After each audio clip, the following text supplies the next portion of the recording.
What's going on, people? Welcome to the What's going Freedmen on, everybody? Collective. It is what, February 22nd?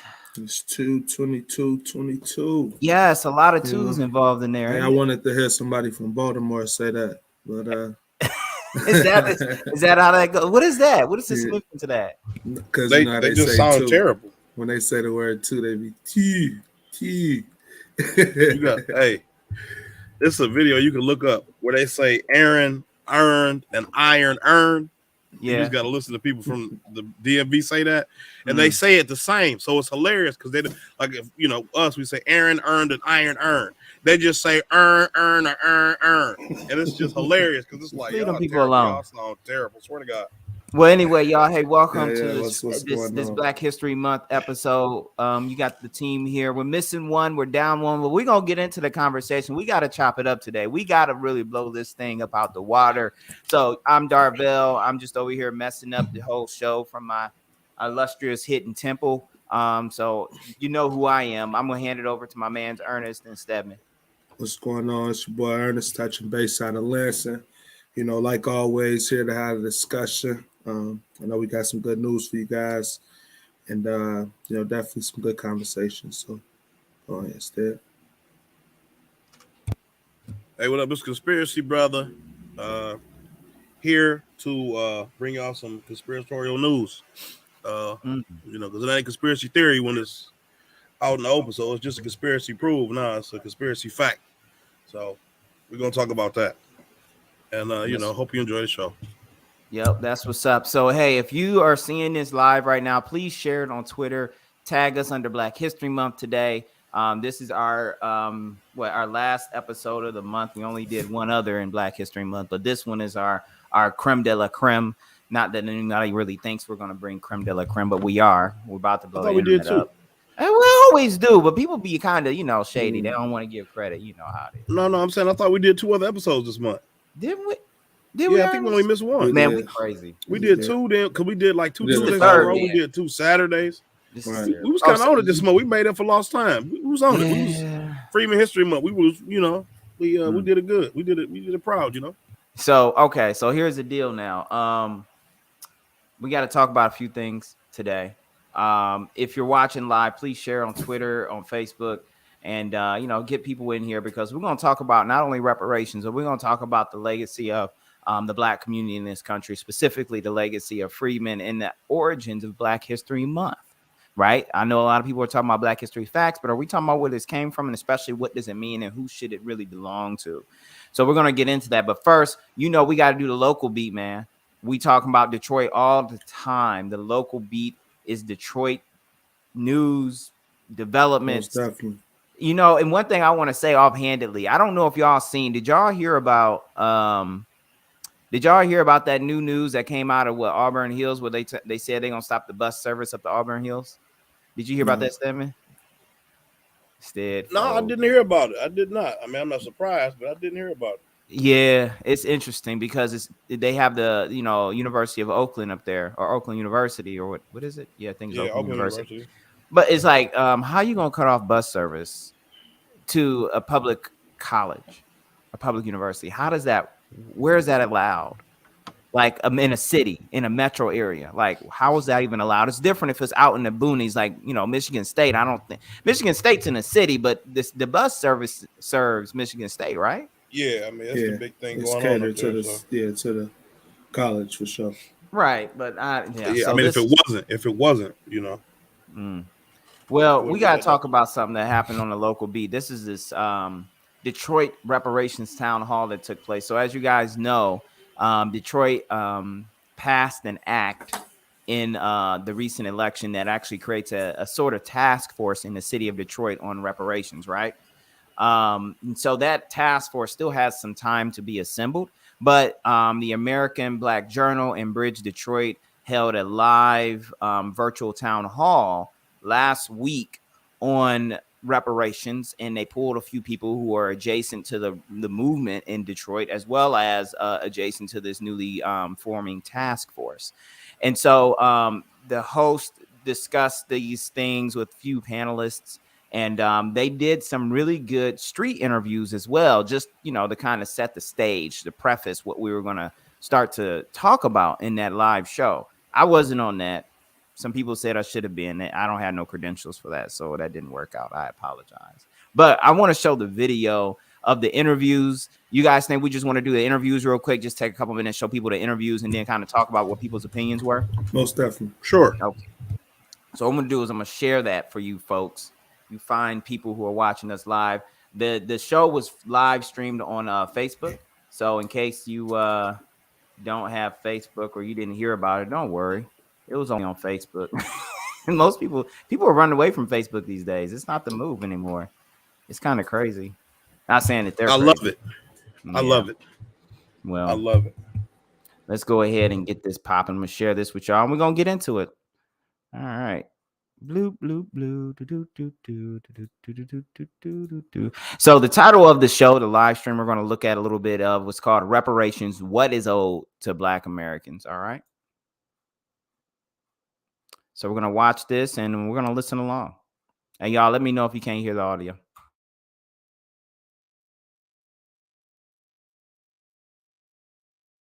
And blacks. We're also going to talk about new Detroit task force that is going to explore reparations to address past discrimination right here in our own city. So, as always, if you have a question or you want to just talk about this issue with us during this conversation, all you have to do is submit them in the comment section, and I will try to get to all of them during the hour. We want to get started with a look at what Detroiters themselves think about reparations. American Black Journal producer AJ Walker got a random sampling of opinions out on our streets. Take a look.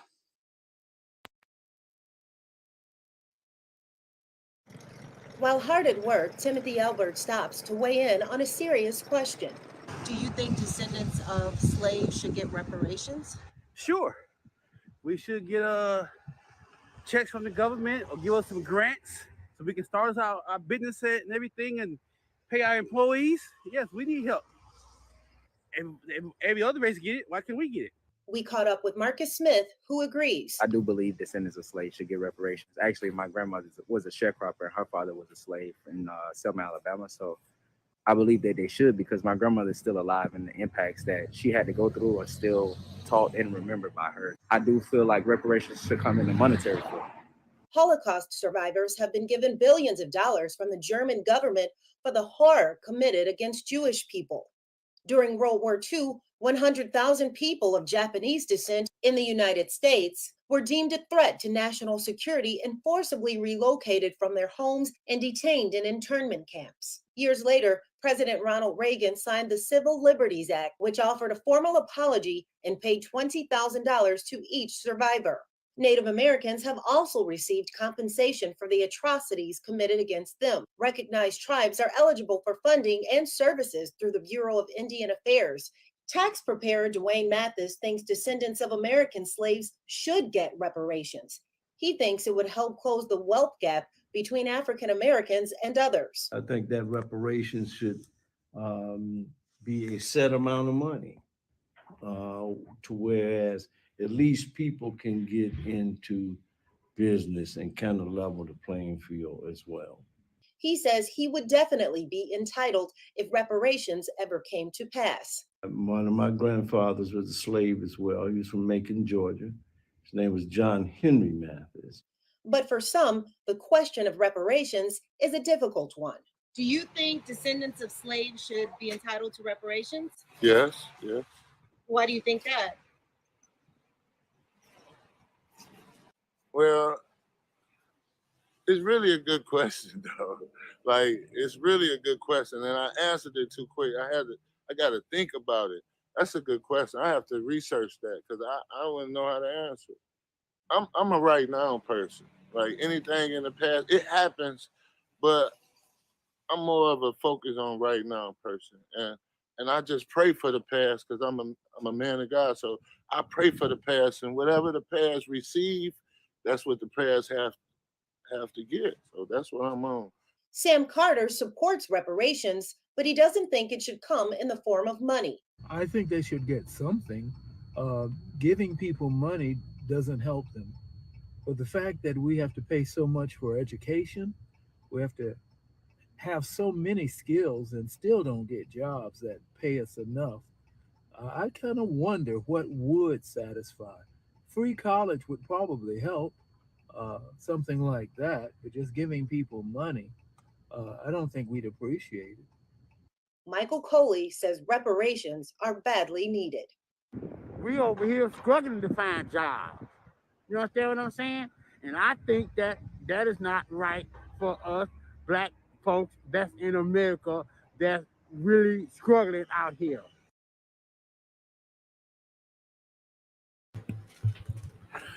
We need to get that that Price is Right when they answer the question wrong or they fall off the side of the mountain. They be doing the yodeling, and they say boom, boom, boom, boom.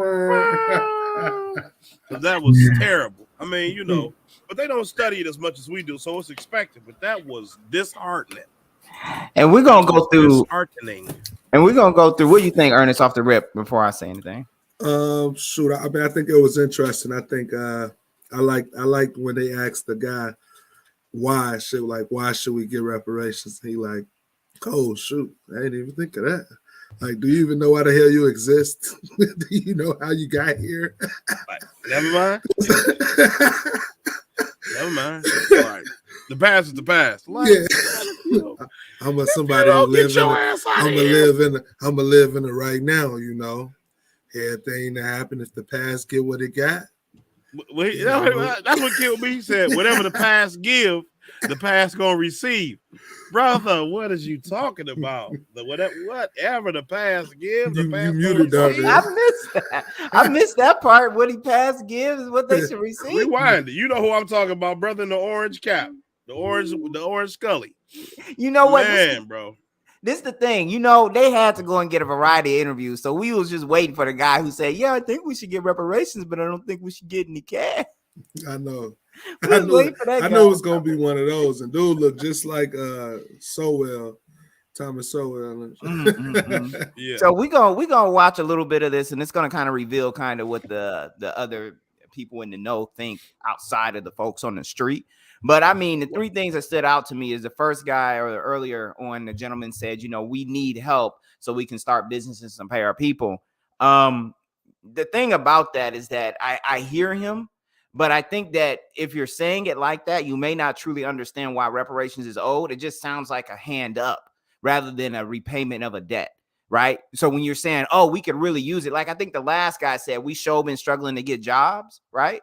He was talking also, or it sounded like he was talking from a place of a need intrinsically because we're suffering or we're doing so poorly. But if you think about it, we should understand reparations today to a degree where we understand that reparations are owed whether or not we are struggling financially in this country.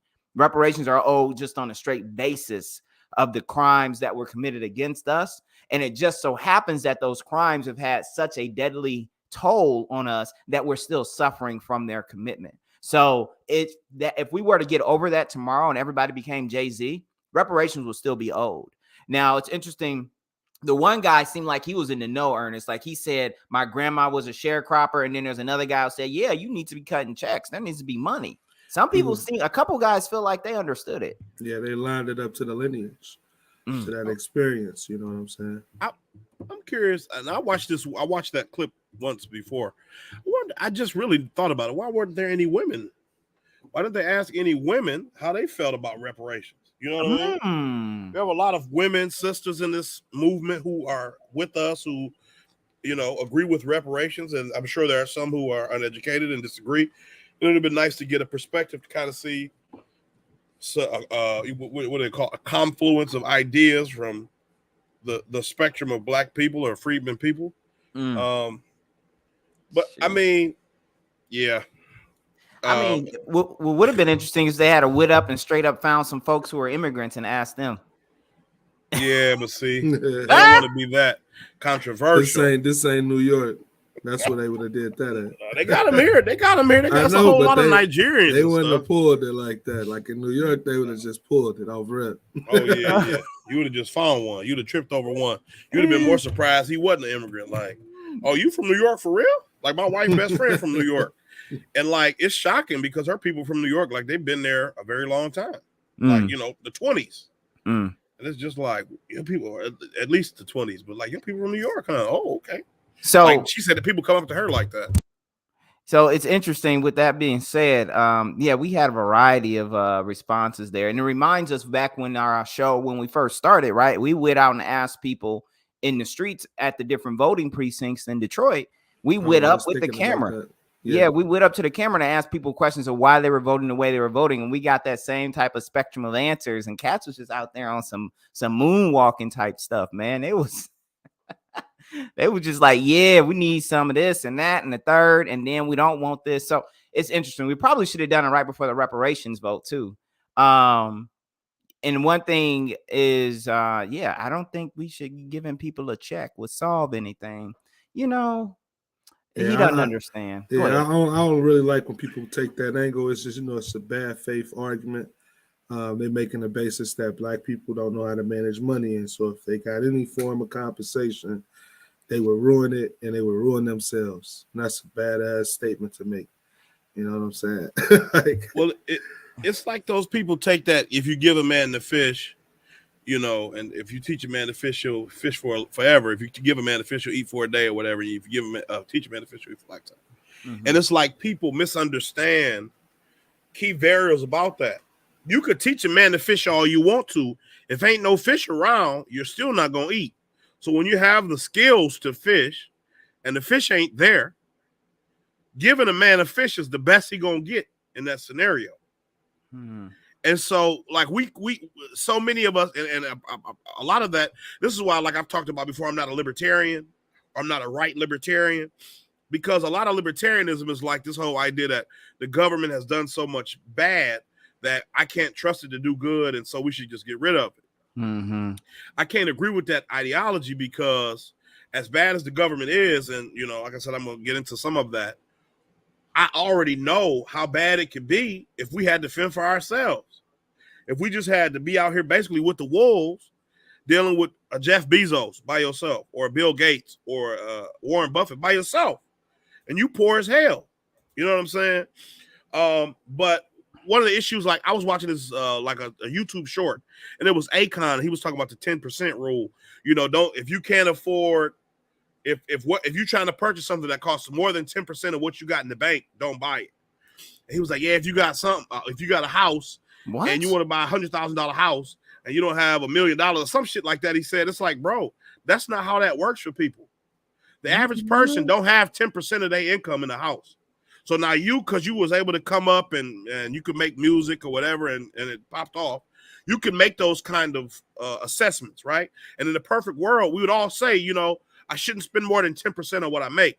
But if the average black male earns $40,000 a year, you tell him where he's supposed to live. That's $4,000. Where are you supposed to live? Mm-hmm. That's 6 months rent if you lucky. That's only 6 months rent. I mean that's 6 months rent only if you lucky. $4,000. Mm-hmm. So we have these prescriptions where we want to think, oh yeah, Jay-Z's a great businessman, he did it by himself, or Akon or Birdman. What these people have chosen to do are things that are very up to the whims of expression and the popular will or popular sovereignty. Like it's not about your own effort. No, right? Somebody like a song you playing, they pick you over this guy's song, and now you rich and he broke. Yeah, but that's like it. You an engineer where we can say, look, we don't want you because my son, I know somebody who got an engineering degree. I'm gonna hire him, and I'm gonna have you sitting outside. Right. What do you do to make yourself more hireable? It doesn't work like that in the real world. Mm-mm.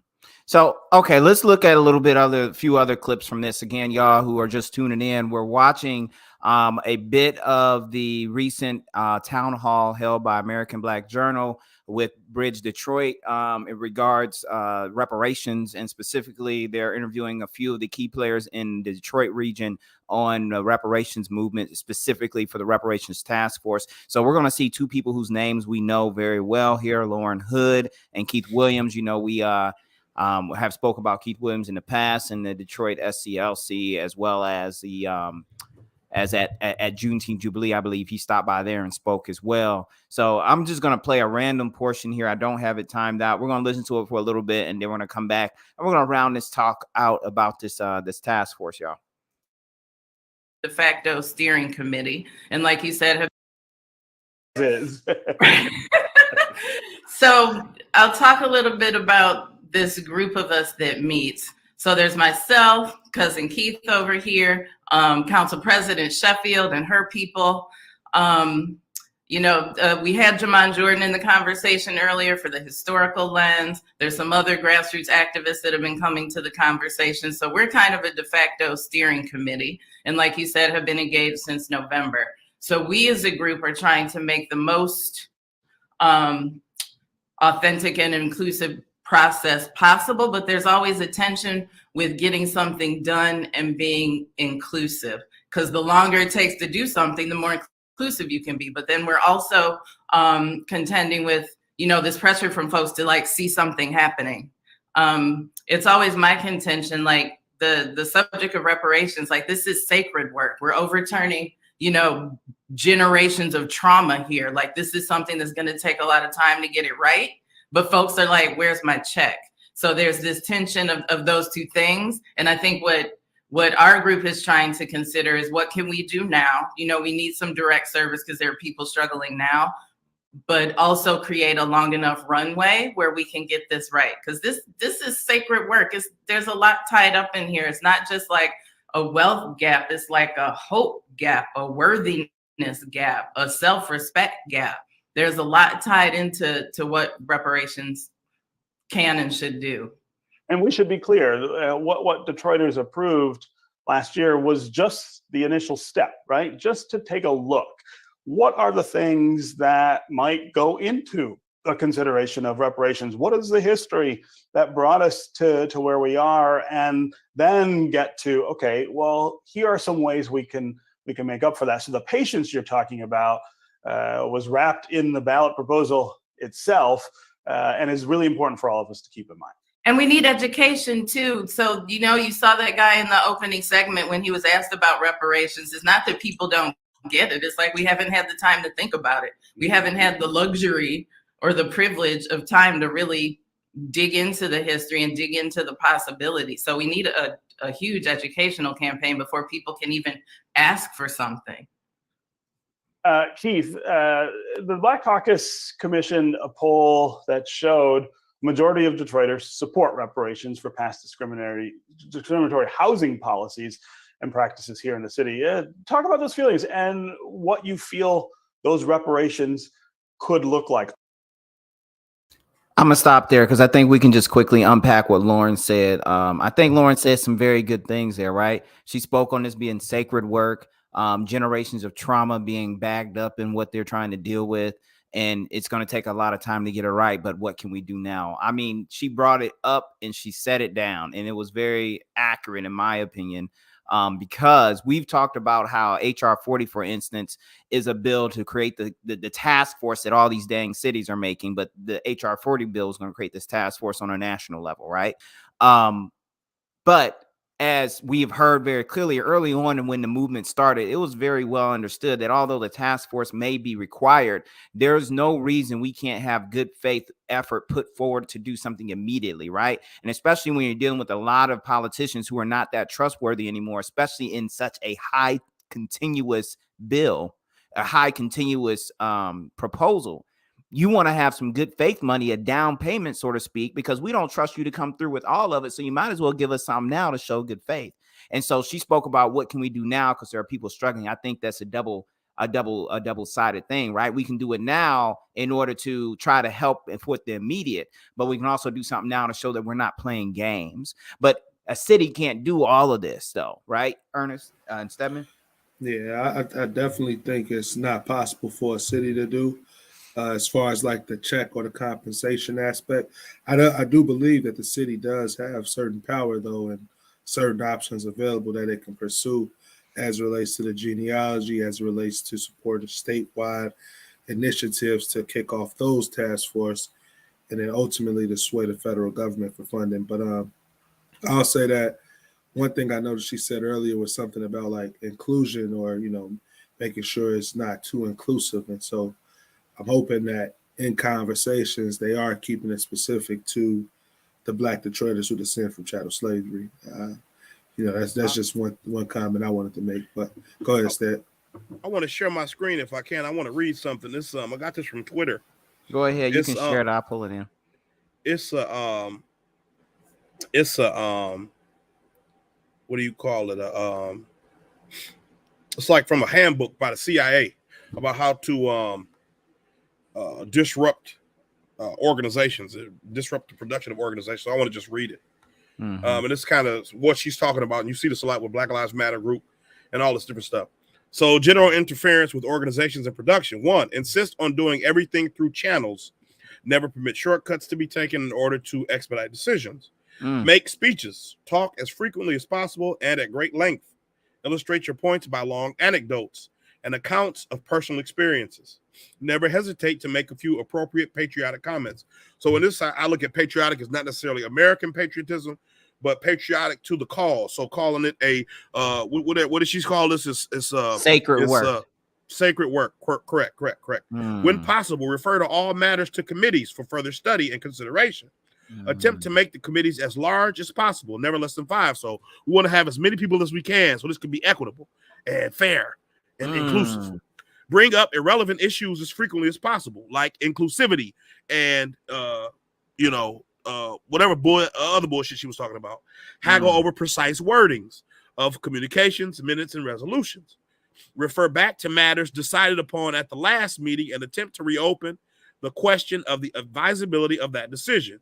Advocate caution, be reasonable, and urge your fellow conferees to be reasonable and avoid haste, which might result in embarrassment or difficulties later on. So it's exactly what she's talking about. We don't want to go too fast because, we might leave people out, but if we go too slow, people will be worried about the propriety of any decision. Raise the question of whether such action as it is contemplated lies within the jurisdiction of the group or whether it might conflict with the policy of some higher echelon. So when I heard her speaking, and I mean, we're going to have to get up a Patreon or something sooner or later, because what I would like us to do is get a soundboard. I stop sharing my screen because I want us to be able to play sound. So what I wanted to hear was that song, You Gotta Butter Your Biscuits, when she was talking, because that's all I kept hearing. Like Tariq calls it coon babbling, because that's what she's doing. You sitting here trying to use these buzzwords. It's sacred work, and we got bro. Cut the check. We don't need to talk about it. What happened with the Japanese? Now, there might have needed to be groundswell of support, but we can teach people on the way, right? When y'all go get people to vote, man, we was out there for the election. I saw them drop a lady off, bro. She didn't know where she was at to go vote. Whoa. I swear to y'all. Now, it's legal for her to do this. I'm not saying nobody did anything illegal, but I'm telling you, the lady didn't know where she was at. They picked her up straight off the street, told her they was going to feed her after she went and voted, and took her to vote. And then they asked her on the way, do you want me to go in there and vote? It was a white guy. And like a black lady, she looked like she might, if she wasn't homeless, she was definitely out of her gourd. And he said, you want me to go in and help you? Which is legal. You could have a person who brought you to the polls to help you vote. And she didn't even acknowledge what he was saying. She just kind of like stumbled inside. And he was like, oh, well, I'll come in and help you. After we go, we'll go eat. And so this is what I'm saying. This is how the process works. Interesting. You see what I'm saying? Yeah, but this I'm is not. How the process work. Yeah, no, we can teach you how to do it on the way. We don't need to put some camera action on that, though. We don't want to look tinfoily on this now. Don't pull out the kufi. We got the tape. Yes, we got the tape. We got the tape. Oh my goodness! I got the tinfoil kufi out. We got the tape. Like I said, I'm not what he did was 100% legal. I helped my wife vote. It's 100% legal. My point is, if you find to teach her the process on the way to the ballot box, I'm fine to teach that brother in the orange hat the need for reparations on the way to pick our checks up. We don't have to sit there and make sure everybody's 100% on page. All right. Some people not going to be there. We just going to teach you on the way. I tell you where to deposit your check on the way there. We got to act like we got to educate the masses. We don't need that. Those of us who know what need to be done got to do it. And everybody benefit. But that's interesting you say that, though, Steph, because if we don't educate the masses, they might just be convinced anything is reparations, you know. Yeah, Well, no, that's I'm not true. And saying that's don't like, educate them. I'm just saying yeah, do it on the way there. Don't right, hang the right. Oh, I I process know up we on ain't them gonna we ain't knowing it gonna beforehand. yeah, we ain't gonna pause on education. Just Yeah, like right. school. You go gotcha. to So school to learn. They don't tell no, you, it's a good thing though. Like for real though. Like, and she said that there was some other stuff there, and part of this education, well, not the education, part of what reparations is overall as a package. She said this isn't just a wealth gap. This is a hope gap. This is a worthiness gap. Yeah. This is a self-worth gap, and like that stuff is real, and that's kind of where that's lineage therapy came into play. But you know, we might have to rebrand that to something And else. that's the Freedmen safe. and that's the challenge of Black reparations, is that it really is looked at as all of those things in a sense of, will it be able to restore all of those gaps? Will it Right. restore the respectability? Will it give us some cash? What is it going to do that's going to help us become back whole? Is Yeah. the and that leads to all of these different type of assertions of what should it be, like $1 million check versus, you know, all of these other things. You get what I'm saying? Free College. school, yeah, you know, all of those things. Yeah, I even that, think that's even what that. go ahead, Stedman. So, sorry, I know I'm kind of animated, but this. So he said, well, you know, free school because you need all these skills. As I just said, George Bush, the son, graduated from Yale. He graduated from Harvard Business School with an MBA. The first president we ever had with an MBA. He couldn't even talk, right?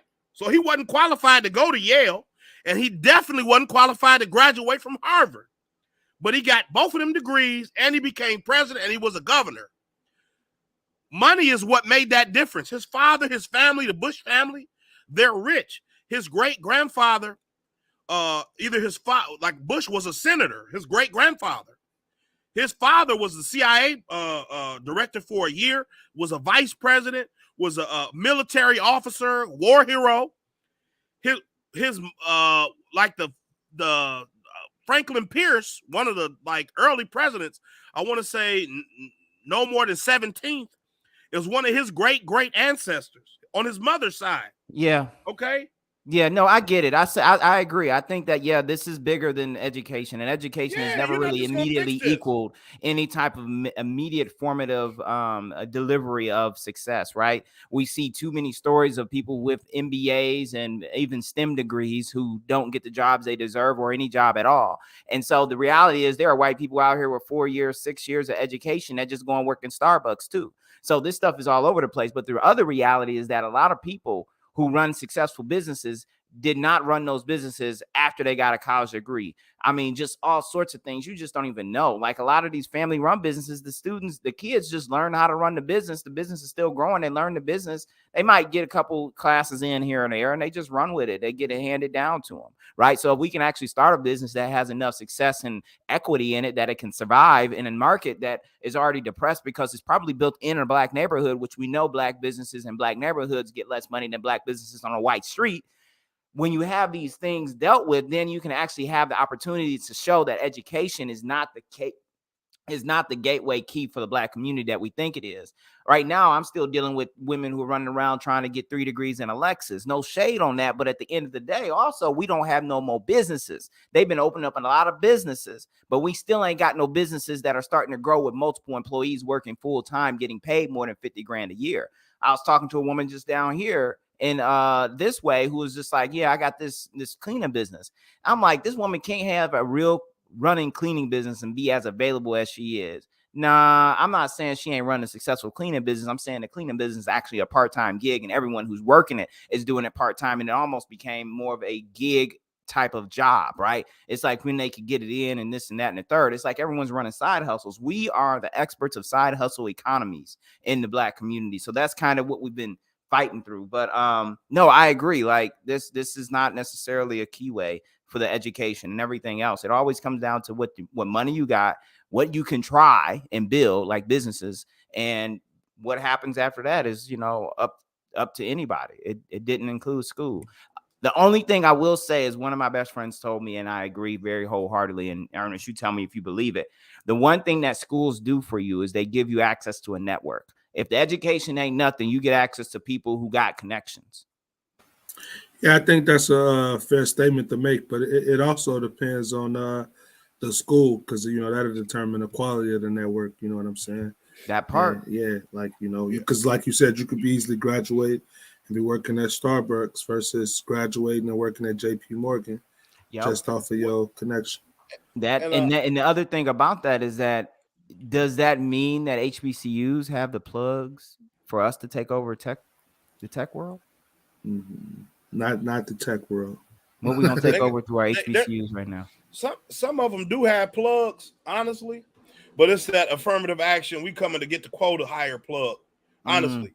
mm, Like Tuskegee's known for their engineering. So if you're looking for a black engineer, you go to Tuskegee, you got your pick of the litter. mm, Morehouse has a very strong, like I talked about before, their financial, like their finance department is real strong. Spelman's science, well, the Morehouse biology and Spelman's their science and technology.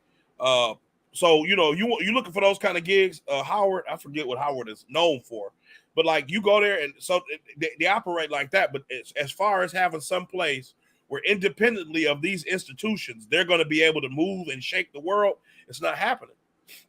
Even like right. what you just said, like the Ford family, right? Henry Ford, as far as I know, he didn't go to college, but his son went to Princeton, and I guess they all have gone to Princeton from then on.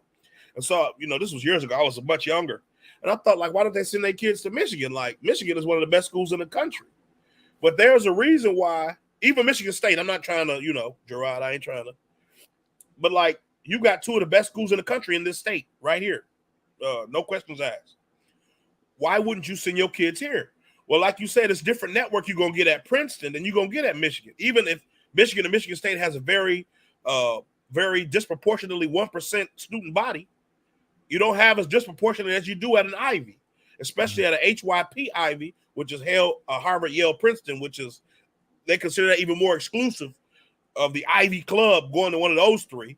And so that's why it's network. If I go to school here, I got a chance. One of my classmates will be a senator, might be the president, might be the president of a Fortune 500, might be, you see what I'm saying, a judge, might be a doctor, might be anything who I can network with. And we don't have the opportunity to make those types of connections, Yeah, and the on the other small thing, scale. But even when you put us in those spaces right now, given the current climate, it's not like they really want to deal with us in those connections anyway. So you can be present as much as you want to. You'll get some benefit, but it won't be the same benefit the white boy who came in at the same time as you would. So let's play a little bit of this piece. We're going to finish up this discussion on the reparations and move into our main topic very shortly here. But another guest was brought on to this town hall, Andre Perry. And he has some very interesting things to say that I think everyone will appreciate. So we're going to just play a few minutes of this real quick. We're going to wrap up this discussion. We're going to get on into Black History Month focus. So let's get it. So based on your research and, of course, on your opinion, tell us, why do African Americans need reparations? And if we don't do that, what is the likelihood that we solve the inequality that we all live with? Well, our inability to pay the unpaid debt is still with us. That the racial wealth divide, where we see white families median wealth 8 times that of Black families, is a direct result of the systemic exclusion of assets or of subsidies that we are owed. And this continues to this day. In addition, the sort of framework, of you will, of denying African Americans public subsidies that other populations enjoy was taken up in different ways in more contemporary contexts. So you have housing discrimination, you have criminal justice bias, you have business discrimination. All of these follow a certain path of that Black people were denied what they are due, and so there's a real cost that Black people still have to pay, a real penalty. My research shows that homes in Black neighborhoods, compared to areas where there are few Black people in them, are underpriced by 23%, about $48,000 per home. Cumulatively, that's about $156 billion in lost equity in Black neighborhoods. And this is particularly true in Detroit, where so many Black people used to own homes, but could not hold on to them because of the housing crisis. And let me just bring this back to wealth. When you have less wealth, it's harder to withstand the economic shocks that inevitably occur. Those who had wealth could survive the housing crisis better. Those who had wealth could survive the pandemic, can withstand environmental hurdles. And so that lack of wealth really predicts for lower outcomes in every other area. So, this is an issue that has not gone away. People say, oh, I didn't own any slaves. Well, the impact of slavery, the impact of Jim Crow racism, the impact of housing discrimination is still with us. And by the way, we're not asking individuals to pay reparations. We're asking the federal government, state governments, local municipalities to pay, and also institutions, because we can't let them off the hook. So,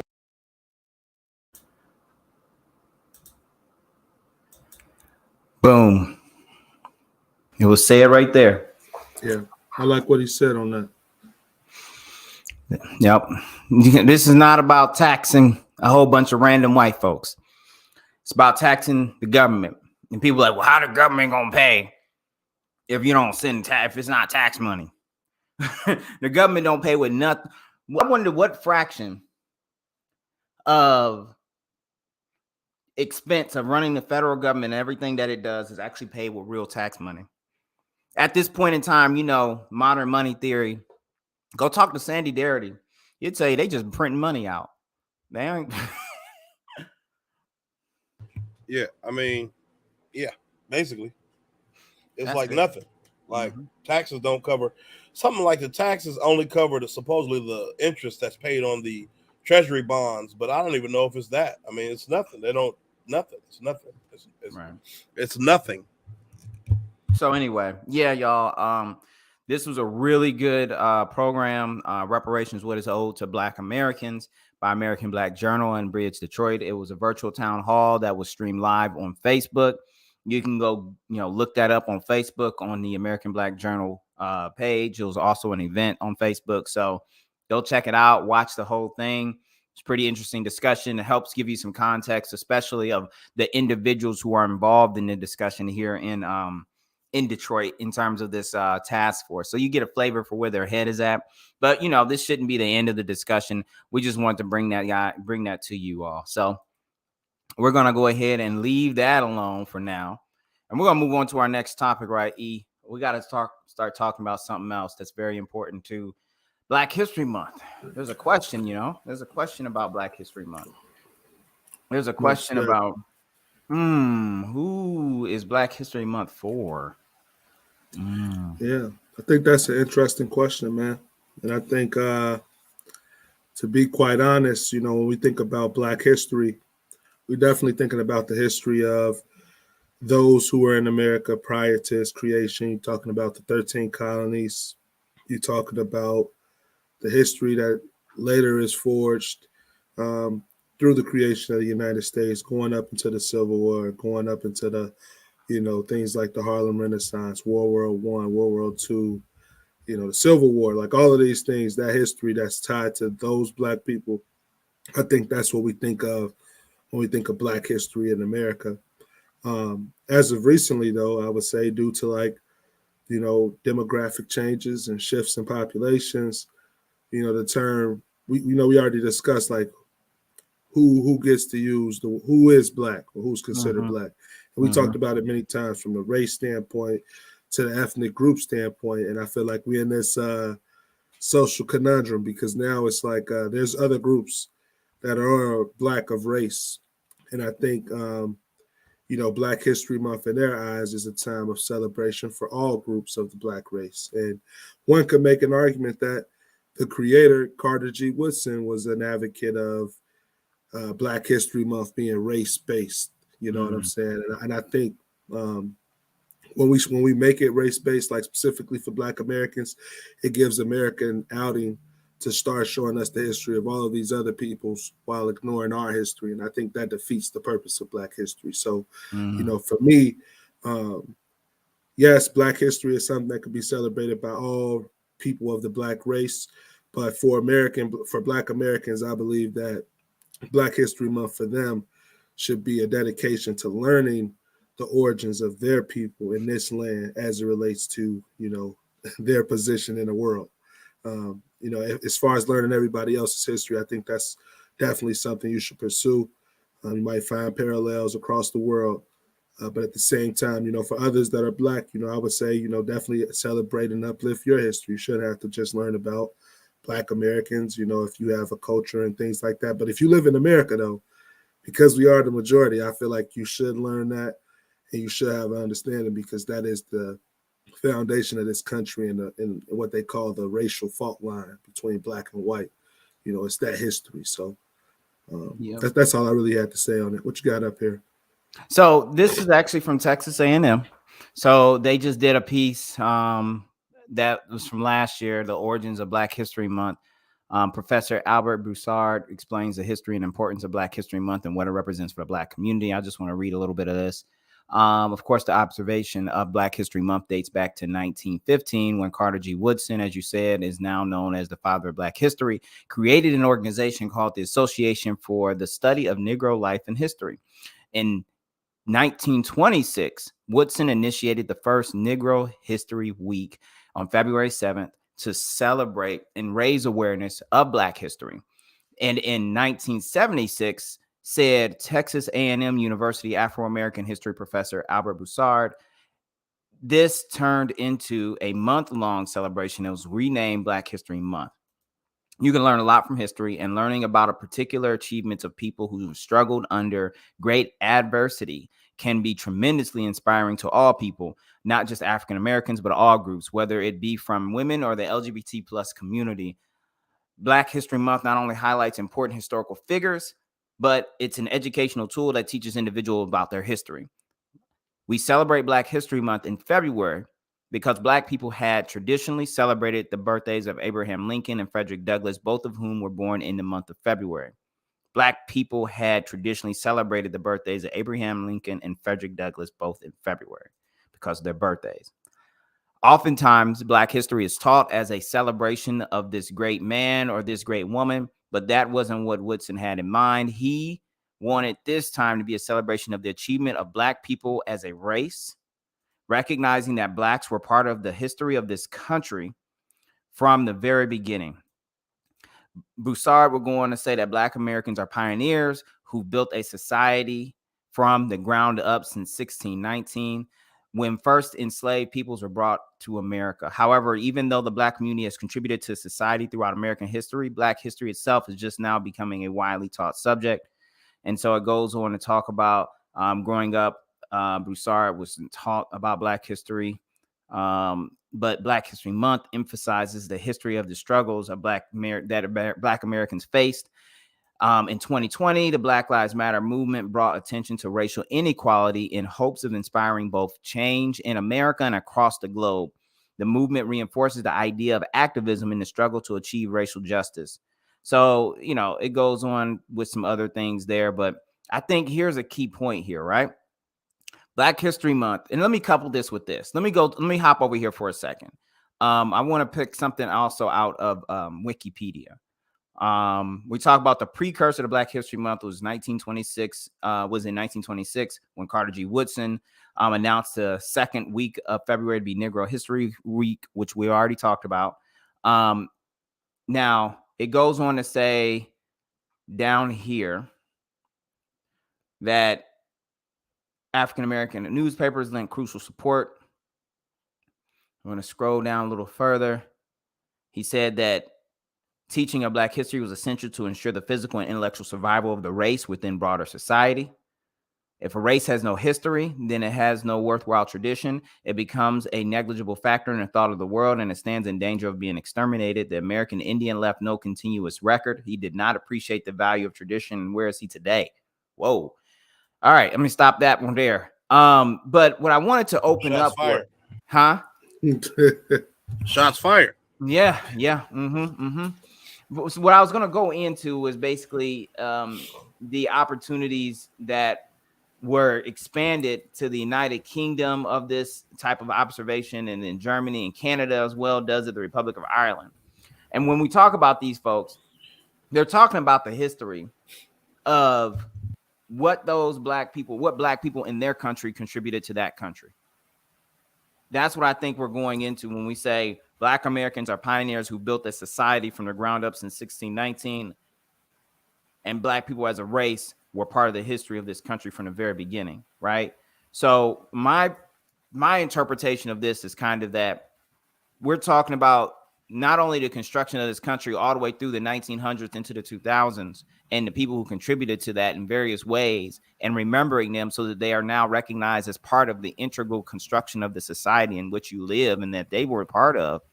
So that means that they need to be remembered. And of course, we don't want to exterminate their ethnic group or eliminate the delineation of that ethnic group, right? Or that race, which we know race is a social construct. So if we don't want to keep race anymore, right? Because we do want to eliminate race, but we want to recognize a people by their ethnic group, right? So when we start talking about recognizing and moving toward the delineation of the Black community to what it really is in terms of various ethnic groups, whether it be the Freedmen or Nigerians or Nigerian Americans, or it be, the Caribbean, various nations represented in America, when we start dividing those different groups up in the future of America, and we understand the Black community is diverse, then are we now talking about preserving the history of different ethnic groups in America? We are. And so if we're still the majority in that case, the freedmen, then we're talking about a history that overwhelmingly has been composed of freedmen in this country. But as other groups came into the country, they contributed to the country and they made history. And so on the basis of race, it's still Black History Month, so they still get included in it. But on the basis of ethnic group, the delineation needs to become more important to understand how different groups came in and actually contributed themselves as well. But it was founded on the basis of freedmen's contributions because we had to start to protect and start to strike a ground to show that the freedmen from 1619, that the descendants of American slavery in this country were the foundation and should never be forgotten as being the foundation and integral to the society's construction. That's kind of how I read it. I don't know if you guys see anything different from the Texas A&M and the Wikipedia. Yeah, no, I think like you said, that concept of race was operating back then was different, and that's, I think, if we had to fast forward until today, where we hear constantly these groups of people who say they know their history, I think Carter G. Woodson will have a different understanding about what Black Americans mean when they need to learn about Black history, and that would include all of these achievements that folks like him and other folks who paved the way have made. I would think it wouldn't make any sense for a youth in Cleveland or Detroit to learn about someone in Trinidad or learn about someone in, you know what I'm saying, in Australia who's a Black Aborigine, learn about these folks over people that are of their own ethnic origin that had impact on how they landed where they're at today. And so, I feel like that timeline and that connection is important. What you think on this, Dad? Well, I mean, I think largely when we look at, I feel like the way that they talk to us in general is just like we always have to be conceding something as Black Americans. Like even when they talk about, this is a country of immigrants. And so like you got to incorporate all these different people into this kind of space, kind of disregarding our contributions and our unique situation. And so like when we have to think about should Black History Month focus on us versus when you're talking about like with Australia or then when they focus on their specific groups and there's not that kind of question. Like I think that's just a consequence of the way America is sold to the world and then the fact that we have to live here in it. You know what I'm saying? Because you tell everybody, oh yeah, this is a land of opportunity and you could just come here, anybody can come here. And like Yvette has talked about where they, a lot of people look at America as like a transient country where you have money or you want to make money, you come here and then you leave. And like nobody, but that's not true. We from here. the same way the Native Americans are from here. And I don't mean it to say that whether, I ain't trying to, if you believe black people as aboriginals, I ain't trying to dispute you. That's not where I'm going with this. But, the same way that they're from here, we don't have another place that we can trace our lineage to for our specific genetic and social makeup for 400 years. This is our place. You muted. You muted, Darville. Thanks. So yeah, that's interesting. And here's the thing I share with y'all. Recently, I went to an art show in an undisclosed city, and the art show was, of course, positioned in Black History Month on purpose, and it was somewhat touted as being part of Black History Month, but it was an African-focused art show. I thought that was very interesting. Someone asked me what did I think of the art show, and I wasn't sure whether to tell them that I thought it was interesting that they chose that theming or not. Now, the truth is, yes, it was organized by a guy who's Nigerian. And so it is like, okay, so what are we doing? Because it wasn't Black history at all. It was Black. It was something Black on top of Black History Month, which is something that we're seeing a lot of in general. A lot of people hijacking the energy of Black History Month to do something that's just pro-Black rather than acknowledging and talking about history and educating. I mean, I think that's like one of the issues with it is that, with Black History, like Black History Month, we want to celebrate it from a race standpoint, and that would include uplifting the achievements of various people who could be considered of the Black race. And so when they start thinking about Black history, when they want to go into ancient times, they're just going to look at the histories of those people of Africa who have things recorded. The same way white people, like the Irish people, ain't just claiming Irish history. They'll go and pull up the Romans because those white people had some recorded history, and they like to claim that.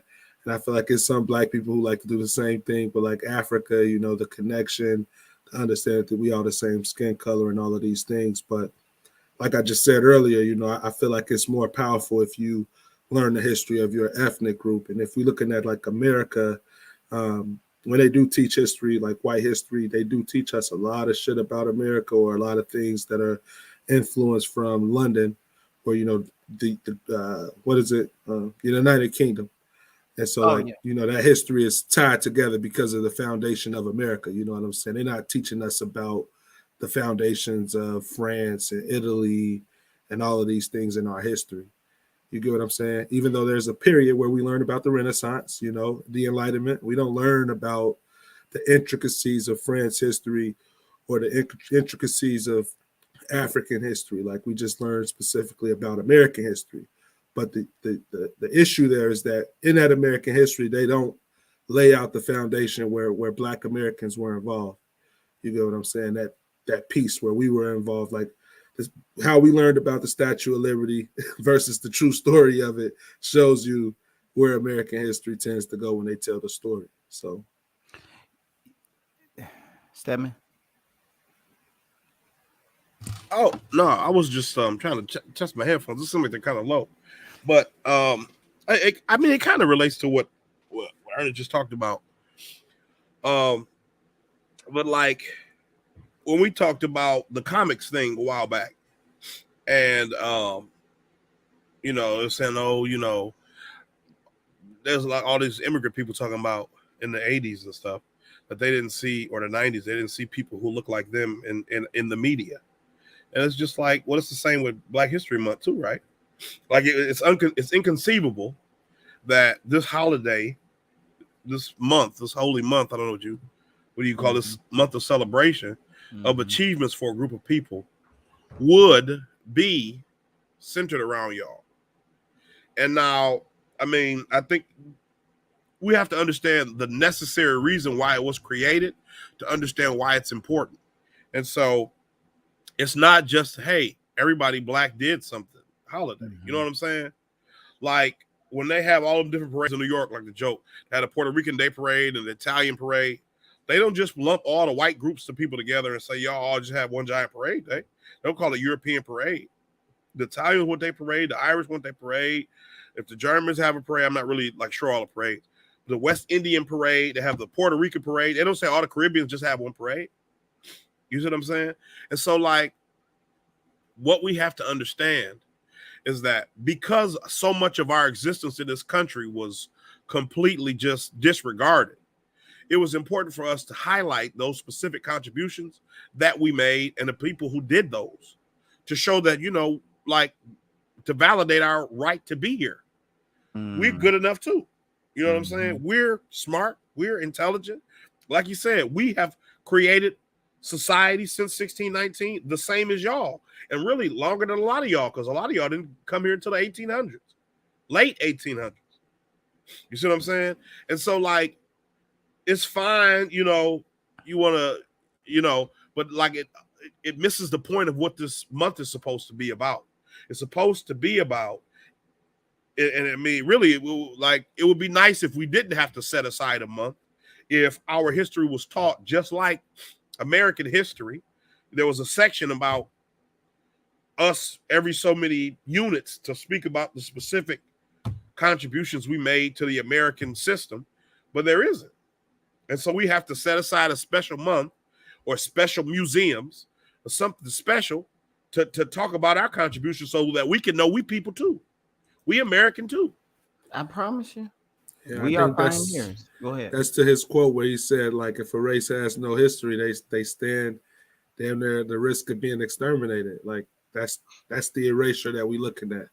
And that's what we've been screaming out against since the beginning of this show, since we became in tune with reparations and the true history of our people in this country as an ethnic group. And I think, you know, we just standing on that. That's, you know, at the end of the day, that's all we are doing. Yeah, this is true. This is true. And so, do you think that is so? If we pivot on that, do you think that there's a space where people are hijacking Black History Month for grifting, like to grift, like within the community, like Black people are like misappropriating what this month should be about, and they're just kind of stealing the energy for their own pockets? Well, yeah, even like, you know, the way they corporatize the Pride Month stuff. You see now, like Bath and Body Works had like a kente cloth bundle for like body wash, shampoo, and lotion and stuff. So it's just like, yeah, I mean, there are just like I said about the lady, I forget her name now, for the Detroit Bridges. You have so many Black people who just, they know how to speak the language. They're fine being the token Black in the room, right? They're fine to be the Black person that white people trust and talk to and look up to and give addresses and, you know, speeches and host conversations and training sessions. And that's what you do. And you talk about this blackity black stuff on here, but at the end of the day, ultimately your objective is to make money. It's not to change anything for Black people or for freedmen. It's not to affect any change in the people you're talking to that translates to any real impact, right? You could get, like we showed that video with the three brothers talking to Dave Portnoy, where one of them was used the N-word. You know, you get to decide when it's okay and when it's not okay and whose apology is acceptable. Not me, not none of you brothers. You know, none of us Black people who you supposedly are offending get to say who is justified or who ain't, or who is apologizing sufficiently enough, or who is. You see what I'm saying? Y'all get to make that determination for us. And that's not real repair. That's not real help. That's not going to make anything better. All that's going to do is allow you guys to pat yourselves on the back, go through the motions, continue to make money, continue to exploit us the way that you have, continue to take advantage of the gains the system is giving y'all, and we're going to still be eating shit. I'll tell you what, 110. It's nerve-wracking for me, especially just seeing like people just do what I just seen this past weekend, where it's just like we gonna slowly encroach upon covering up the freedman legacy in this country. And so I want to show something, and this is not a shade at anybody. I think, Ernest, you sent me something to show. You sent me some data. Yep. Let me see. Let me find the link again. It's the Freedmen. Is it the Freedmen population scenarios I should show first? Yeah. So show the article first, because this is tied to the argument, right? Like, we know now at this point in the game, it's 2022. we know that we're not the only black people in America. And to be quite frank, if we're using the word Black American, we technically, some people would say we're not the only Black Americans if we're going by the definitions of the words. And so, with that being said, this article here, 1 in 10 Black people in the U.S. are migrants. Here's what's driving that shift. What it kind of outlines is that the demographic of the Black race is changing, and with that, the views is changing. And and what I want to say is, if we're looking at certain states and certain cities, we can see that through delineation, these groups know that they have their own history. They know that they have their own needs. And with that, the way that they see Black History Month, I would argue, is quite different from how a Black American would see it. The same way we're not going to see Black History Month the same way a Black Jamaican would see it, or a Black Haitian would see it, or a Black, and I want to say, like, I always hate to say like Nigerians because that's the typical West African go-to, right? Like they're the most popular in West Africa. But a Black Ghanaian, or that compare that with like Stedman just showed us a Black Burundi. Some things like this. Those experiences and those views would be different when we're talking about what is Black history, or at least what we want to teach our kids. And so with this article, over the last 60 years, due to the 1965 Immigration Act and all of these other policies on immigration, the Black demographic has been shifting. And if you scroll down, Darvell, there's a chart right to the right there. So that chart right there, roughly 1 in 5 Black people in the U.S. are immigrants or the children of Black immigrants. And they broke up the total U.S. Black population so that you see today, 12% of the Black population is foreign born, and then 9% of the total Black population is second generation. What they did was they didn't disaggregate third generation or higher. And so if they would have disaggregated, we would have seen that maybe another 6% is third generation, and then another 4% is fifth generation or higher. And with that, we would see that right now in the Black community, or the total of our population, at least 30 to 40% is of immigrant descent based on like the last 4 or 5 generations. Because that would extend back to the 1900s, right? Like 5 generations see, ago. I don't think it's that many immigrants here that's Black that far back. Like maybe, not that have been here that like you're gonna have some. Yep. But you're not going to have many who third generation. And I feel like that's kind of the trick bag about why they put it that way, because you're not going to, so first generation would be, let's say if you our age, respectively. Yeah. And then the next generation is our parents. And my parents was born in 59. Right. So then the third generation would mean going back, we would be third. My grandparents were born in the 30s. Got you. So you don't have too many Black immigrants, who are going to have that kind of lineage to where you're looking at. I mean, you have some. It's not to say that they don't exist, but that's just going to be in pockets of the country. It's not going to be by and large. Yeah. So now, with that being said, Larry, if you share the one that I got, and then I agree with you 100% there, because based on like the 1960s census, it was saying that the Black immigration was almost to the right of the decimal, or immigration in general was to the right of the decimal. So, if they already had these restrictions in place, definitely that makes the argument that it wasn't that high of a number for the prior generations. That could have been, talking about this third. one? Yeah, yep. So what I did was on Prezi, I just put together like a hypothetical of where it could be. And so like fourth generation, taking into account the facts that they had immigration restriction laws. I would say that 1.25% of our whole population at that time could have been fourth generation immigration. And so with that, like a true picture of where we would stand as a freedman like population would be probably 72%.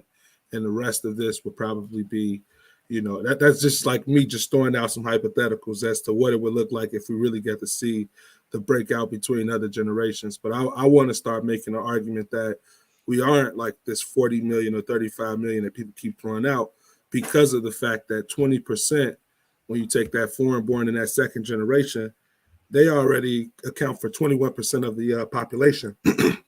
So, Mm.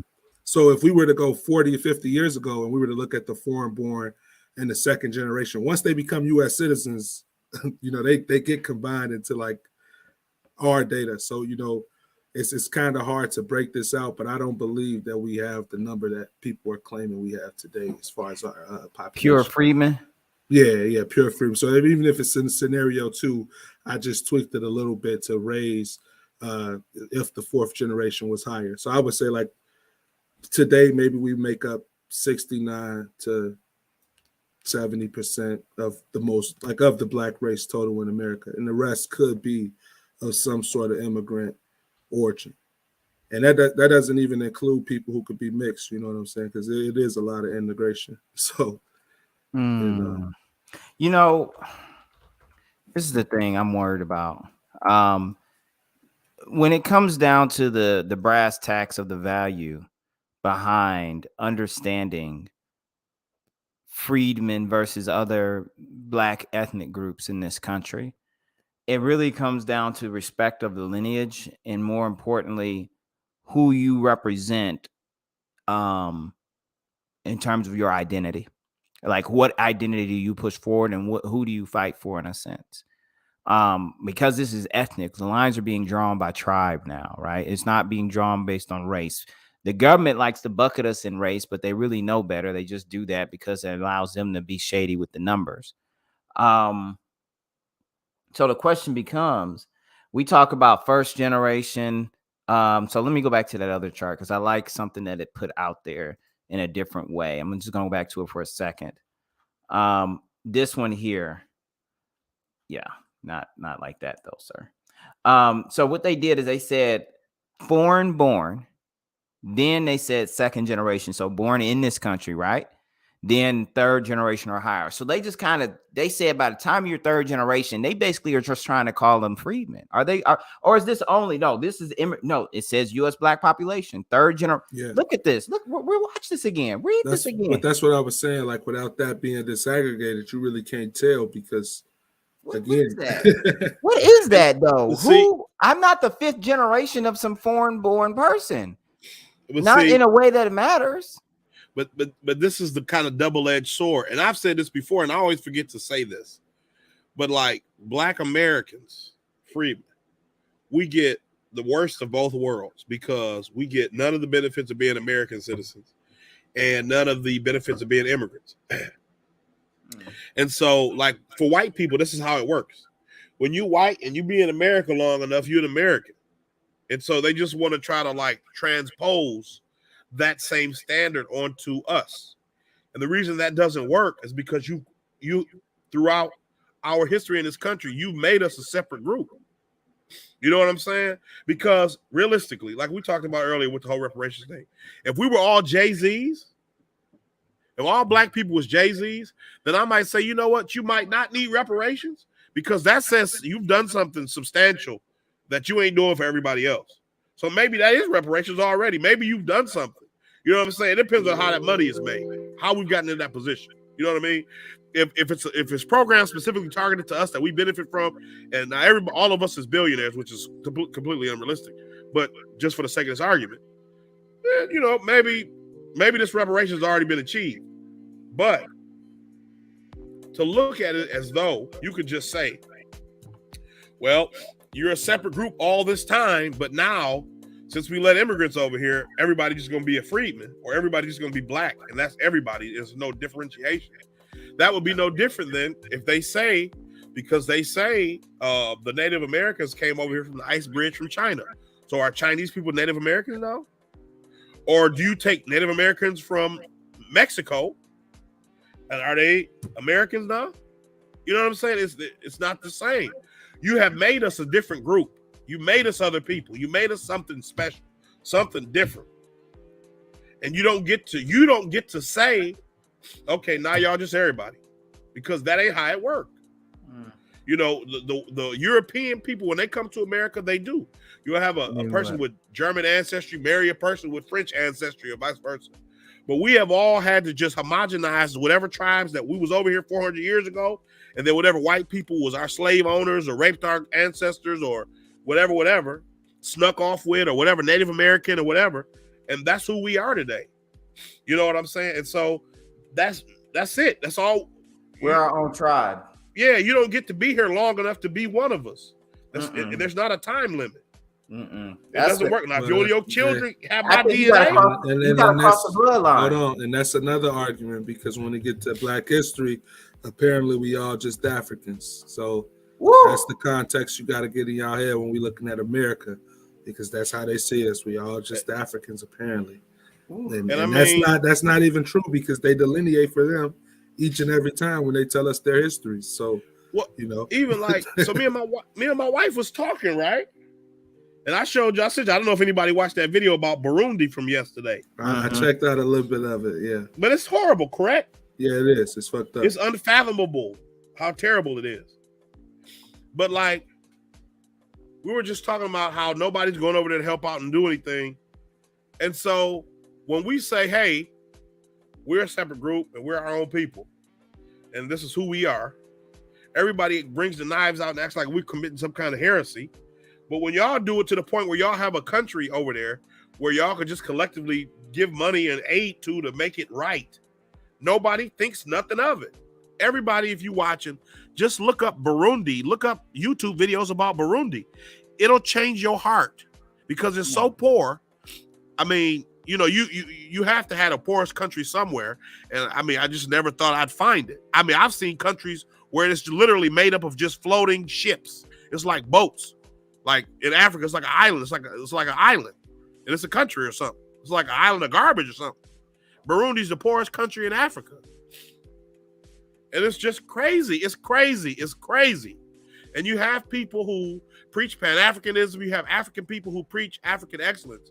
They're not helping out. The richest man in Africa is worth like between $16 and $20 billion, and all he got to do is go to Burundi and give him $1 billion. He could change the whole country around in no time. But everybody exploits somebody. And when we say, hey, we tired of being exploited.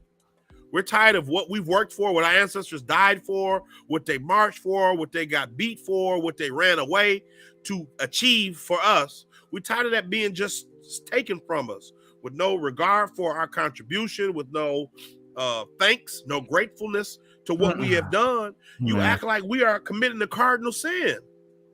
But y'all aren't even willing to put your money together. They make in Burundi, like the most I seen somebody make was $15 US a month. You could take any money you got and you'd change somebody's life. Yeah. That's crazy. Over there. If you're really concerned with building up Africa, you take $100 and you change their life. That'd be 6 months worth of money. And then I give that person an opportunity to do something different. So, I don't want to hear it, man. Freedmen is tired of being the shoes, bro. We got to stand on our own 2 feet. And we got to fight for to take advantage of what our ancestors have survived to give us today. There ain't no shade on nobody. No, it's not. But, enough is too much. I think part of it should also be, and I'm going to bring Ernest back in here in a second. I think part of it should also be that we've not achieved enough justice for freedmen to even be worried about anybody else in terms of them and some new forms of history being introduced into the consciousness of learning within Black History Month. Black History Month has to focus solely on freedmen right now.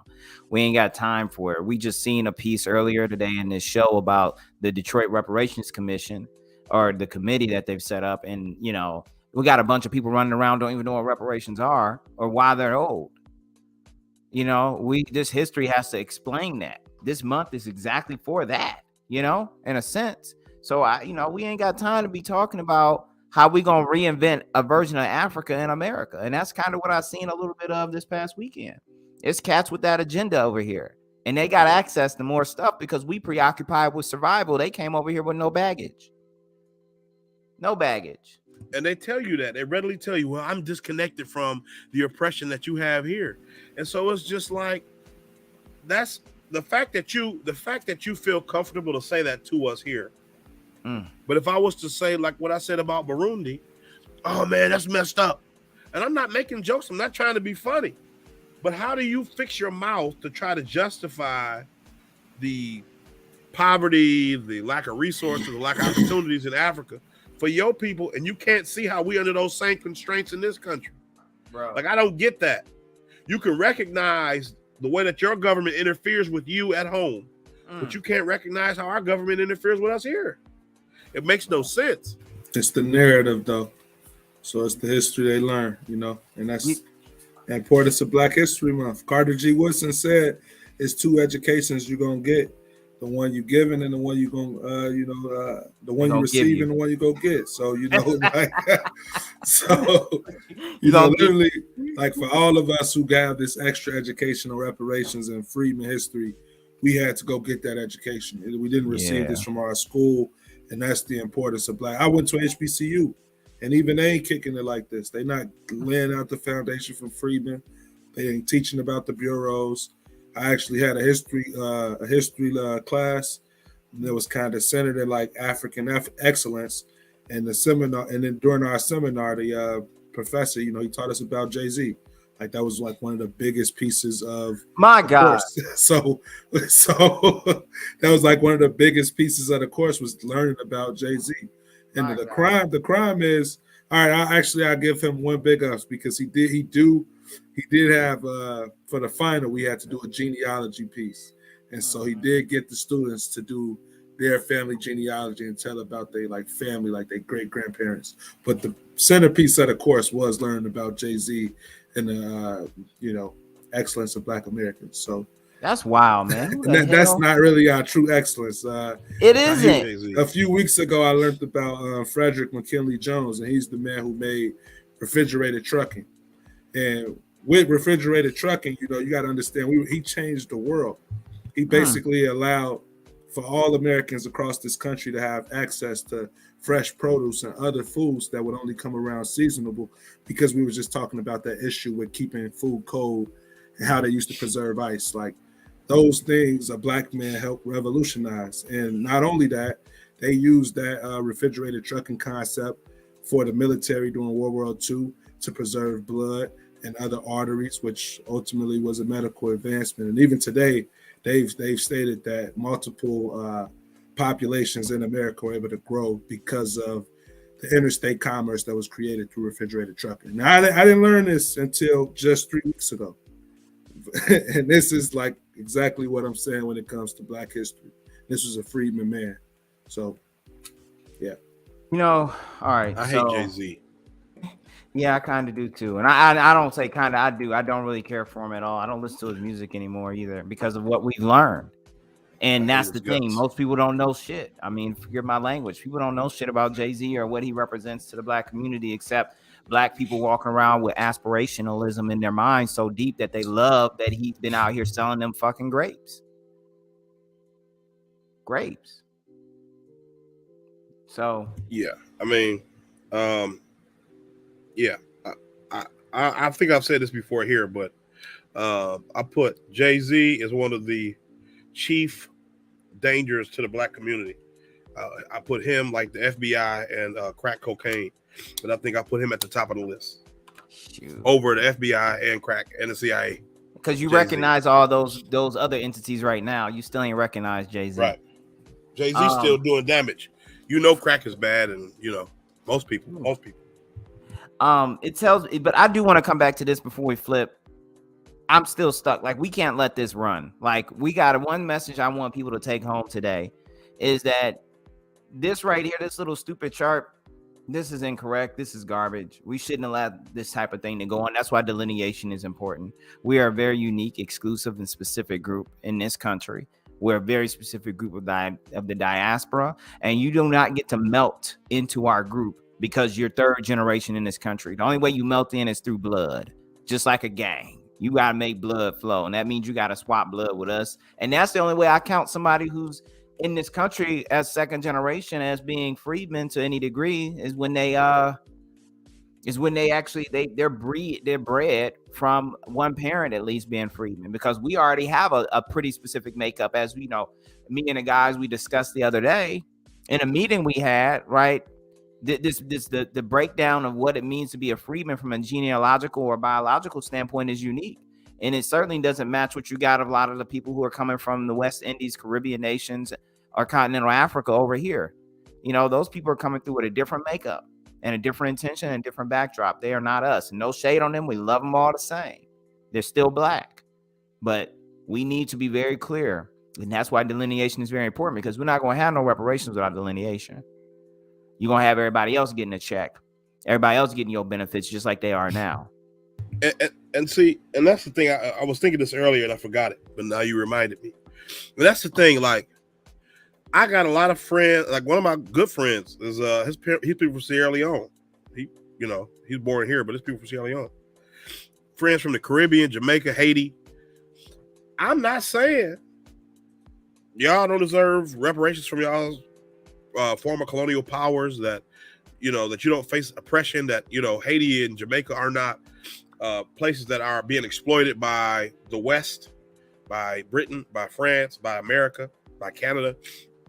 But in the same way, when the Japanese got reparations, now if a Japanese person come over here now, he can't go and say, "Hey, I didn't get my check." Or back during that time, a Chinese person can't come and say, "Hey, I didn't get my check." Or Korean can't say, "I didn't get my check." Or Vietnamese can't say, "I didn't get my check," because it was specific to a certain group of Japanese people. It wasn't all Japanese people. It wasn't all Eastern Asian people, right? It was a specific group of people. Mm-hmm. It was a specific group of people who were interred during that time period, whatever the constraints were. I don't know. That's who that was. So it's not just going to be all black people who get reparations from the U.S. government. Now, does Haiti have some grievances with the U.S. government that they need to be addressed? Most certainly. The Dominican Republic, Jamaica, most certainly. Different countries in Africa, most certainly. But that's not the reparations we're fighting for in this specific instance. I'm fighting for freedom and justice for all oppressed people in general. But in this specific instance, it's Freedmen's reparations. It's Freedmen's, right? Everybody deserves their repair. I'm not trying to deny anybody their right to repair. But we need to understand that. And it's unfortunate that we keep having to kind of like, what do you call that? Spin our wheels in this. People still are refusing to understand. And like I said, with that a little thing snippet I read earlier from that handbook, like the whole CIA thing, it's intentional. There's this obfuscation and there's this intentional injection of discordant views so that you don't have that cohesion that you need to actually push something forward. Why do you have so many splinter groups? Why was Martin Luther King so successful? Why was Malcolm so successful in the ways that, arguably Malcolm had a different tact than Malcolm, Martin and Malcolm had a different point of attack. But when you look at why they were able to achieve what they were able to achieve, because they were able to have cohesiveness within their respective groups, even though people split off and even though people were upset. So why aren't we able to have that kind of unification today? Even with the liberation of Africa in the 60s and the 50s and in the 70s, why was that able to happen? Right. And why isn't that able to happen today? Right. So listen, because we were talking about the difference in the groups and how there's a whole different backdrop with our immigrant brothers and sisters versus us, and how that backdrop is what delineates where reparations are mostly owed to from this government. There's an example I want to show you guys as we pivot over to the last story of the night.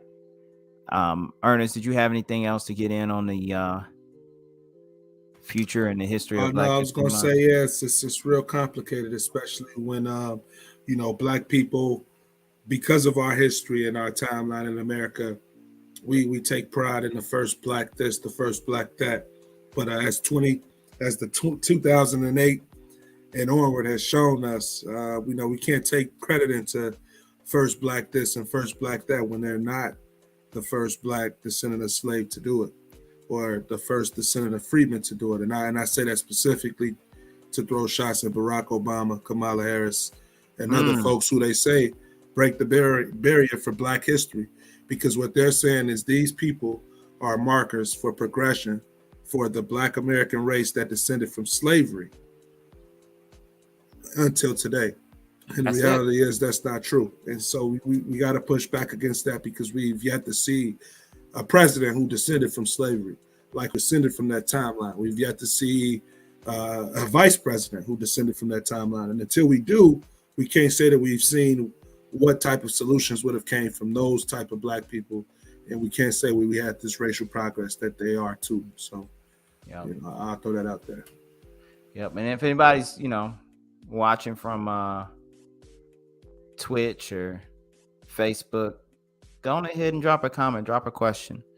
We're going to do a little Q&A at the end if you got anything. But what I'm going to show you guys now is there's a reality of being freedmen in this country that Black History Month needs to be part of remembering and dealing with. So a piece was dropped by, the usual suspects. CNBC says Black Americans' lack of participation in the stock market likely to widen the post-pandemic wealth gap. Yun Lee put this out. These folks just making money just talking about our failures. I promise you. But even the framing, like we just choosing not to. Like, oh man, y'all don't want to invest in Google and shit. You know what I'm saying? Google stock like $2,000 a share. They're gonna have a split, so it's gonna be a 20-to-1 split. So if you own one share, it's gonna be you're gonna get 20 shares, but it's gonna get split into 20. Darvell, open up a separate tab and show how much Berkshire Hathaway stock costs. Just so what I'm saying? Just so like you just choosing not to invest in this shit. Because we would definitely invest on it and get the sure perks of doubling our money. If this was an attempt to understand the situation, it would say Black people's inability to participate in the stock market. Yes, exactly. The lack of part, like y'all buying Jordans, like Jay-Z say, y'all buying Jordan to go to the strip club. If you would have saved your $50, you could have bought a quarter of a share of Spider ETF. Exactly. You could have doubled that $25 to $50. So look, man, this is how crazy it is. If a Black American had $5,000 to invest in the stock market and they wanted to invest in Berkshire Hathaway, in order to double their money to $10,000, Berkshire Hathaway would have to double that $471,000 value, and that's the game that they're in. So would they even make wealth at that point? You're gonna double your 5,000, but is that wealth? I mean, is Berkshire Hathaway gonna double? I mean, let's look at the trend here. Like, that's why even like we talked about the crypto and the NFT stuff. Like, I encourage Black people, honestly, start making NFTs, man. Just design some shit online and hope somebody like it, bro. And start charging Ethereum for that shit. Minimum 6 Ethereum, because Ethereum is like $4,000 per Ethereum. Minimum 6 Ethereum right now. Just start designing shit. Take pictures of shit, post it up, call it an NFT. That's gonna be the come up. Start designing NFTs. I gave you all the trick. Black people, start designing NFTs. Download. It's called Inkscape. It's free. It's like Adobe Illustrator. It's free. Use Microsoft Paint. It's free. Cat's gonna be selling paints. Start steal ETFs from other people and post them as your own and sell them. They can't find you. They can't stop you. It's free. Nobody mad. But no, for real though, like that's Berkshire Hathaway right there. For the past 5 years, that stuff. What was it at the lowest point? It was at 257. So it's about double now. That was about 2 years ago, right? So it took 2 years to get to this point. Whatever. And see, the thing is, Black people don't have that luxury. Just like I know they were talking about it in the video when they was talking about home ownership and economic shocks. And so when you don't have that wealth, when you get hit with something real like a pandemic, or you get hit with something real like a recession, because you got to go into that savings and you got to pull that money out your stocks, you don't really have wealth. Everybody else who got it don't have to touch that. Speaking of that, I don't know if y'all ever heard of a Tim Dillon show. He's a comedian. And so he got like an hour podcast he does, him and like his producer. And so they talked about Blackstone or BlackRock, I forget which one. They bought in the Sun Belt, so like Tennessee, Georgia, Florida. They bought something like 12,000 apartments. Oh yeah. And they spent like almost $6 billion on them. And it was 39%. He said it was 39% over closing is what they offered, is what that amounts to. And so how you gonna compete with that? Okay. You could save all your strip club money from here to the rest of your life and you wouldn't be able to touch that. Somebody did the math, and I mean, when you actually understand the numbers, it makes sense. But if you saved $1 from the day Jesus Christ was born, if you believe in that, if you saved $1 from the day Jesus Christ was born to now, you still wouldn't have $1 billion with interest over all that time. You wouldn't have $1 billion. If you had $1 and saved it from Jesus Christ time to now, it wouldn't be worth $1 billion today. How are you going to catch up? How are Black people going to survive in this world without government intervention? And this is the issue. All these other immigrants who come from countries that are worse than America, and even those who come to countries that are, it's lateral move. So you might come from the UK or Canada to America. Black people don't have another country they can go to where it's a step up like y'all can, who come from here, from a worse country to here. We don't have a country like that where we can get to easily, because all first world countries have a lot of hurdles you got to jump through. So either you got to have money and skills, or you got to be a refugee. And they don't consider what we dealing with here refugee worthy. And we don't have money or skills. So how are we going to leave? You see what I'm saying? They let people come in from these countries. Oh, you could come here, you know, you're war torn, whatever. How they Charlie LaDuff, he interviewed a guy. Well, he didn't interview him. He was knocking on his door. The guy, he came from south of the border, but I guess he was from the Middle East. And he was determined to be a terrorist by the Department of Homeland Security. Charlie LaDuff used to work for the New York Times, Pulitzer Prize winning journalist, worked for, I think, Fox 2. Now he does his own thing with the No BS News Hour, writes books. And so the guy, he was determined to be a terrorist by the DHS, and they released him because of COVID. And now he's in Michigan with his family. So he went to his house and was like trying to talk to him, and he would never open the door. But like, we don't have those opportunities to go nowhere. A Black man, and I think he was from Seattle, tried to go to Canada to get refugee status because of all these unarmed Black men getting killed by the police, and they didn't recognize that as a worthy crisis to be granted, any kind of asylum. So he didn't get it, and so that's what we're dealing with. The problems that we're facing here in this country, nobody recognizes as so great that we are allowed special, dispensation from governments to allow us in. No countries in Africa is offering us land, or even if not land, citizenship. Just give me citizenship. Just, if y'all want to say I'm African, okay, where's my passport? Right? Just give me the passport. They're not doing it. So we're in a situation where we're stuck. Right? So we don't have no way to move up.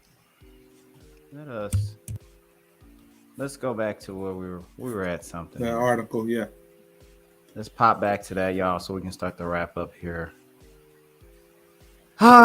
This is I don't know what to say about this. I'm about to get into it though. The point is, many Black Americans missed out on hefty gains, as they say. Many Black Americans missed out on hefty gains from the stock market due to historically low equity ownership.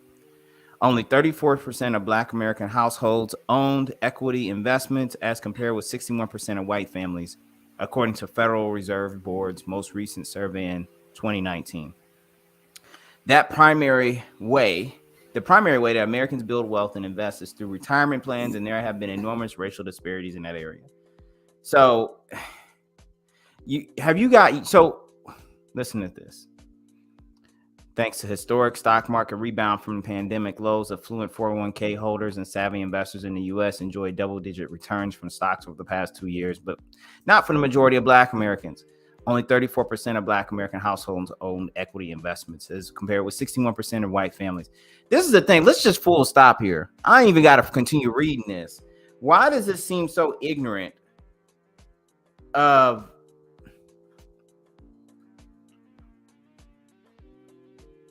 What was her name? What was the name of the author who wrote this? Yun Lee. Oh, that's why. What is this about, y'all? Like, yeah, I mean, it's framing. So I feel like, white America has to come up with an excuse for why the racial wealth gap looks the way it looks, and even immigrants at that point, they have their own participation in this thing because their groups have numbers higher than whites when it comes to wealth. And so they have to also figure out a justification as to why the Negro is continuously failing and we all are eating off the American economy, is how I see this article. Um, if we're looking at this, only 34% of Black American households owned equity investments as compared to 61% of white families.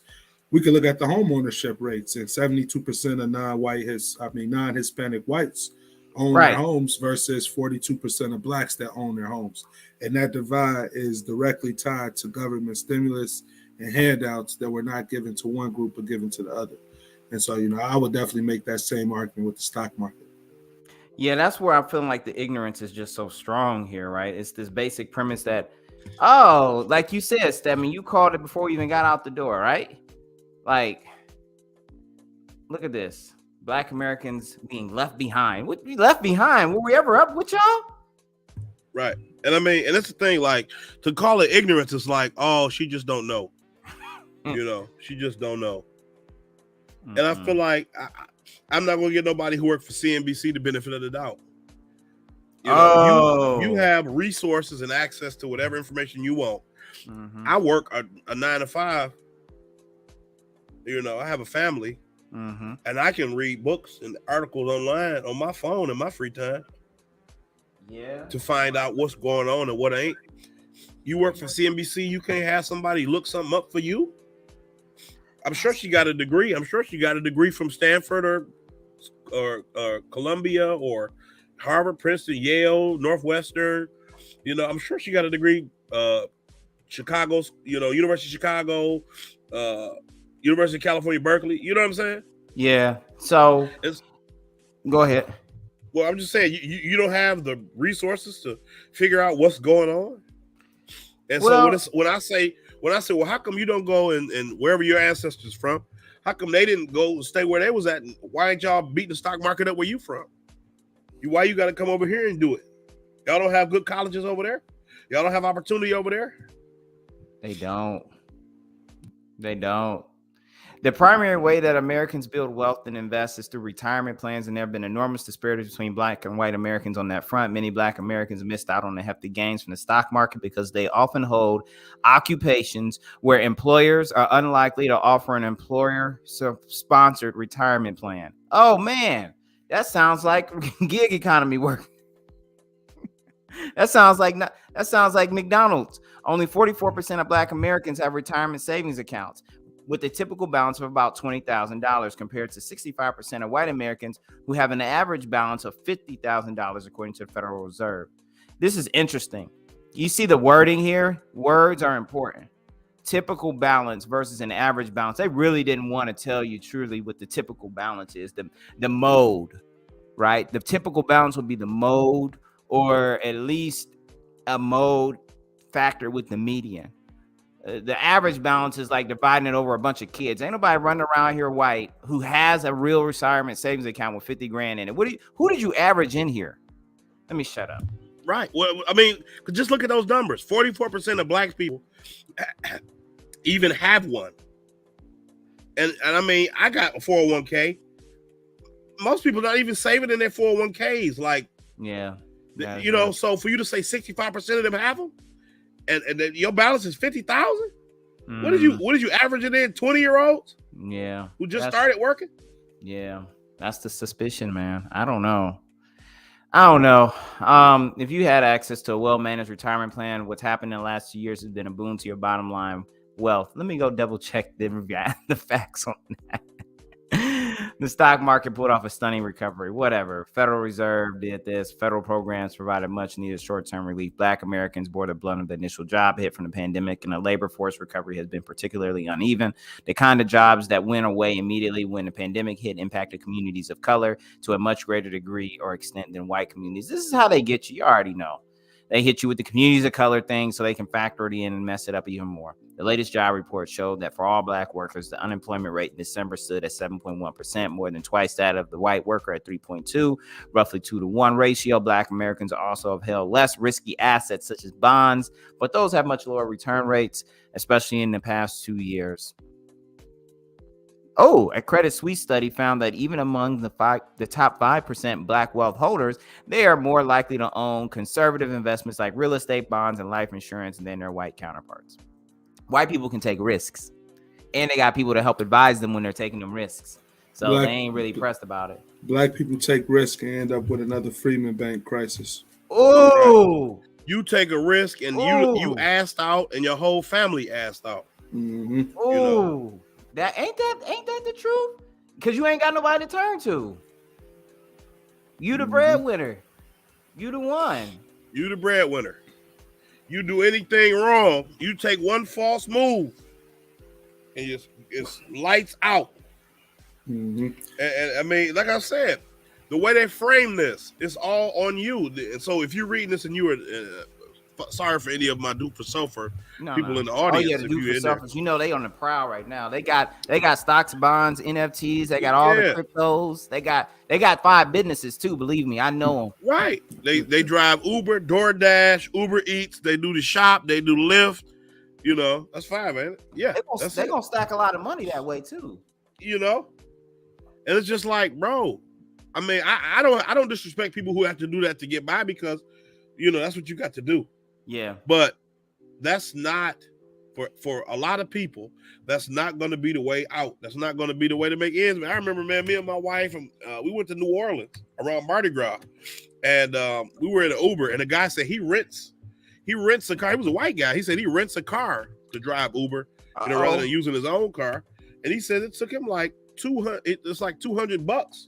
Wait a minute. To rent a car. So he's in the hole starting out $200 something bucks. Wait a minute, hold on, back up. You said a guy be going. Wait a minute, hold on. Did you just wait a minute? Did I mishear something? You said there's a dude you know when he does a trip somewhere, instead of just renting a car, he rents the car and then uses it to Uber to pay off the car. No. I went to New Orleans. He was my Uber driver. Mm-hmm. And he said he rents a car to drive Uber specifically because he don't want to use his own car. But he was saying like he's like $200 in the hole by the time, you know, he starts because he rented this car. So he got to work extra hard to start breaking even because he don't want to use his personal vehicle because it might not be in good shape. But you know, that's how black people but that's how black people be paying for these vacations sometimes too, be doing this shady stuff like, that's an ingenuity right there. Yeah. I thought I heard about that with somebody doing that. Go ahead, Ernest. I was going to say, I'm glad you got the chart up because just speaking about this racial wealth gap, we got to understand it's more than the stock market at play. And if we're looking at some of these major cities and major states across the U.S., I think right now what I did with this is just did a merger of all the color of wealth reports. And so if you hover over any other states, Darvell, it's going to show you the wealth position of us in that state. Look at this. District of Columbia, Chocolate City, right? Yep.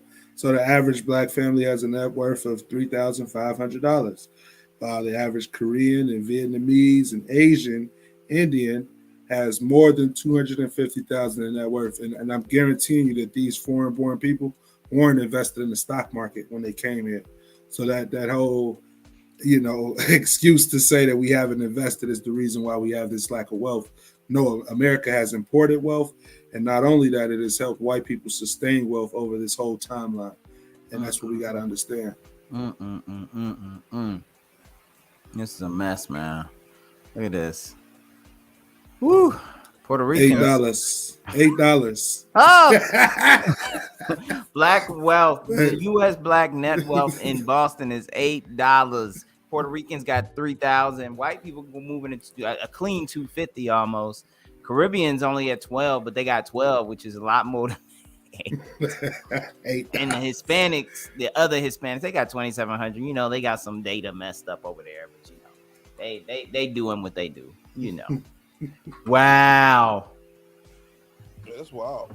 This is wild crazy information, bro. This is Maryland. wild. I mean, Maryland is expensive as hell, though. Maryland, DC, that's all expensive as hell. So, like, I mean, $3,000 is nothing like for a net worth, but then like just to understand for context, like I lived in DC for 1.5 years, and like to live in DC proper, unless you want to live in like the hood, like the projects, bro, you coming out of your pockets, like that's how much you're gonna be paying in rent. $3,000 a month for a 1-bedroom. Well, that's how it is right there. But y'all, listen, we done talked about a lot today. Go ahead, Stedman. Gerard wanted us to bring up the fact that y'all's first black female attorney general is representing the NFL. Our brother Jay Rocky wants us to talk about how your first black female attorney general is representing the NFL in defense against Brian Flores, who was suing them over racist discrimination. Oh, that sounds like your man's. Yeah. Well, your woman's. You are listening to your man's now. This your man's? Hey, yo, who man's is this? Hey, yo, who man's is this?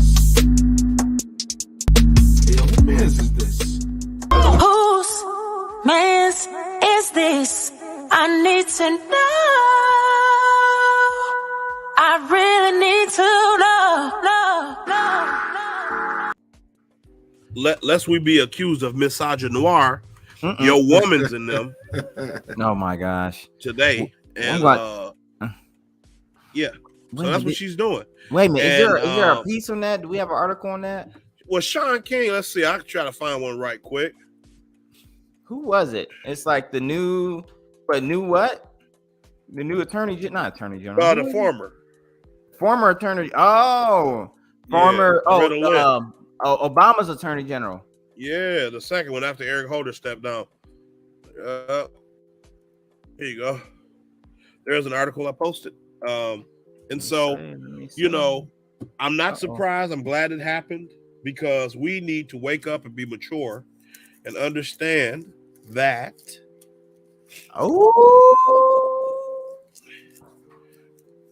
Hey, I'm not gonna say what sorority she in. You got to. I ain't gonna say what sorority she in. Nah, don't even do it. We can't even do it yet. Yeah, we got some things in the works now. Yes, man. we do. We gotta get through. I think I know the answer. Sorority she in. We gotta get through. But yeah, I mean, you know, these people, they are unscrupulous. You see what I'm saying? And so why didn't no black people get justice? How come? I mean, you know, what was I gonna say? You don't get to be put in positions of power like that in America if you're going to challenge the system. They don't put you in those positions. You know what I'm saying? They don't allow people like the three of us or the four of us with Gerard to be in positions to actually affect change in a positive way. You get killed, you get thrown in jail, you get set up, you get shook down. Right. And so, you know, that's what we got. Like when you talk about the first black anything, we got to start being skeptical, even if they're freedmen. Because as far as I know, she's a descendant of freedmen. I don't know. I didn't check. But as far as I know, and, you know, we have the capacity to do as much evil as anybody else. And so we have to get off this idea that, well, you know, if they're freedmen, we'll get a better shake. Oh, if you're a good person, you get a better shake. You know, so you got to be skeptical of all these folks. I'm cynical in general. That's a bar. That's a bar. You got to be skeptical, man. Hey, man, we're going to have to keep, that's going to be a highlight video. We're going to do a highlight video on that one. Oh, man. Let me read this joint, man. The NFL hired former U.S. Attorney General Loretta Lynch as part of its defense counsel against a class action lawsuit filed by former Miami Dolphins head coach Brian Flores. A spokesperson for the league said to CNN. Lynch, who is the first black female attorney general in the U.S. history, will defend the NFL in a racial discrimination lawsuit filed by Flores earlier this month, along with Brad Karp of the Paul Weiss firms, according to NFL. Lynch joined the firm, which also represented the league on concussion issues in 2019. Lynch led an independent investigation in the Syracuse University Department of Public Safety in the wake of student protests over the university's handling of racist incidents on campus. Wait a minute. She led. Okay. When asked about the NFL hiring Lynch, the legal team representing Flores did not comment. The Dolphins fired Flores and the team announced Mike McDaniel as their next head coach earlier this month. Flores was 24-25 in his 3 years with the Dolphins, including a 9-8 record this past season when Miami missed qualifying for the playoffs. In his lawsuit against the NFL on 3 teams, the Dolphins, Denver Broncos, and the New York Giants, Flores alleges that after the regular season, the Giants interviewed him for their vacant head coaching job under disingenuous circumstances, claiming he had found out 3 days before the interview that the Giants had already decided to hire Brian Daboll. The Giants organization earlier this month issued a statement. So they go on to explain kind of like how this lawsuit has come about, right? But at the end of the day, this ain't about the lawsuit today. We're just talking about old girl. We hear about old girl, right? Right. And so, you know, as I said,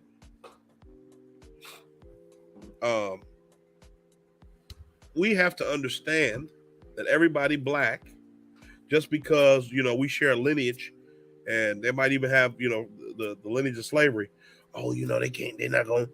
Yeah, they will, bro. How do you think some slaves got caught running away? Right. It's not the, you know, that's how, bro. And so this idea that, you know, we have this black people don't have the capacity to do evil like white people. That's we have set the bar that white people are the ultimate evil. Like, you're going to be hurt a lot.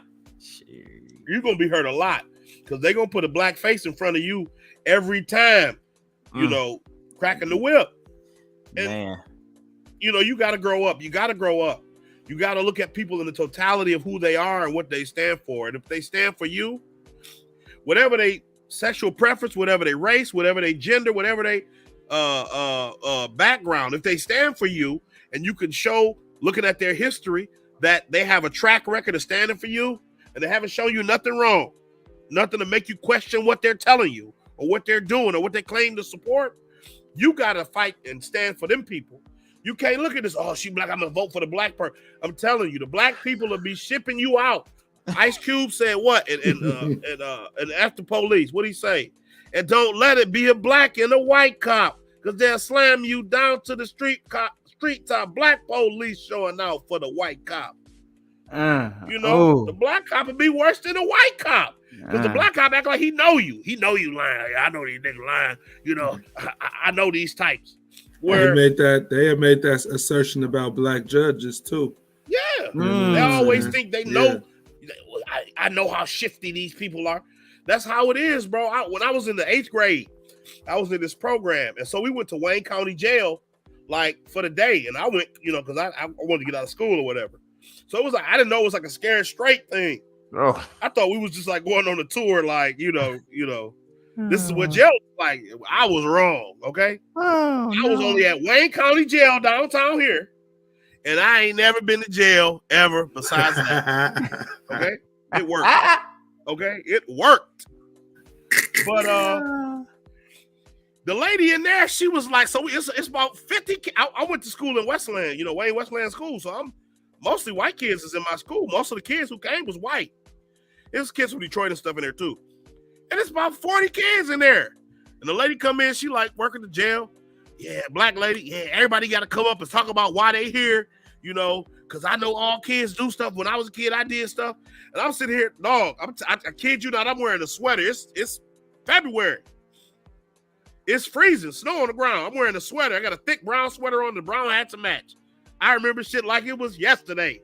Brown Doc Martens and dark blue pleated. I mean, I had ironed the line in my pants. Okay? Bro, my heart was beating. You could see it beating through my sweater. I was that nervous.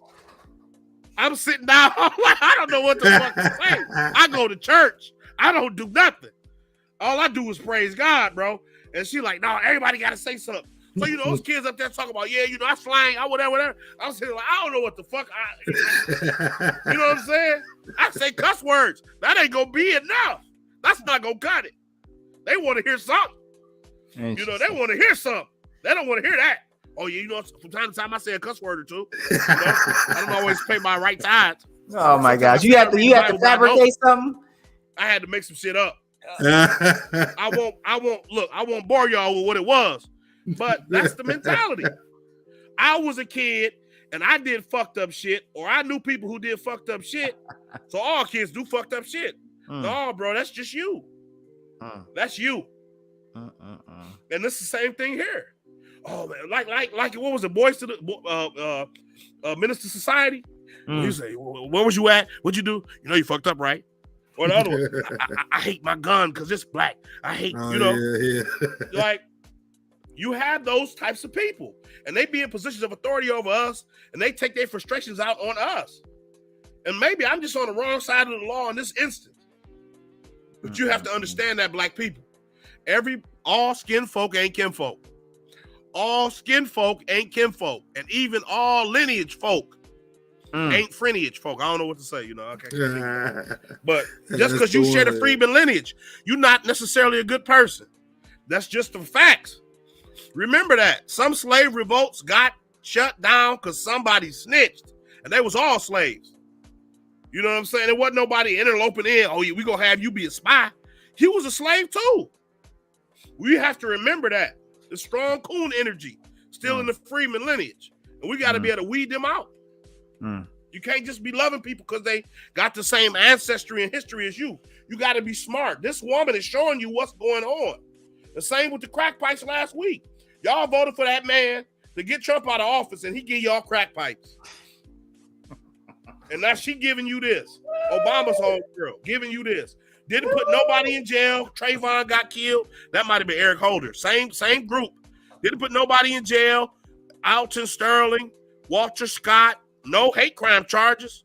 Right? I could go down the list of people. Shoot. You see them? John Crawford III in Ohio. Tamir Rice. Right? Trayvon. What's his name? Other guy, young guy in Florida. I forget his name. Alton Sterling in Baton Rouge. Eric Garner. Say his name. Breonna Taylor. Say her name. Now that might be under Trump, but all these people, Renisha McBride was a little girl, but what was the girl who was here in Dearborn? None of these people resulted in hate crimes charges, right? And when these cops killing these people, none of it resulted in hate crimes charges. The judge up in Minnesota, she crying, talking about she'll never do this again. She made a mistake. Like I'm sitting here like, bitch. If you don't cut that out. Oh yeah, that was a thing, wasn't it? With old girl getting off with 2 years or what? No, 2 years, right. Yeah. And that's your 2 years, and she gonna serve 8 months or 2 years in the halfway house. That's that minority coalition right there. Wasn't that Chin on the bench? That's why I say the only black and yellow and brown coalition is when you get a yellow bone, a dark skinned brother, and a brown skinned brother. And that's the only black, brown, and yellow coalition you gonna have as a Freedman. And that's what I've just stated. Not even all of them is gonna be any good. Because you're gonna have some snakes in the grass then too. But I remember I messed up my quote. Malcolm said this. Malcolm said, he said, if I am snake bit and my father is snake bit, why am I considered hateful when I tell my children to be fearful of snakes?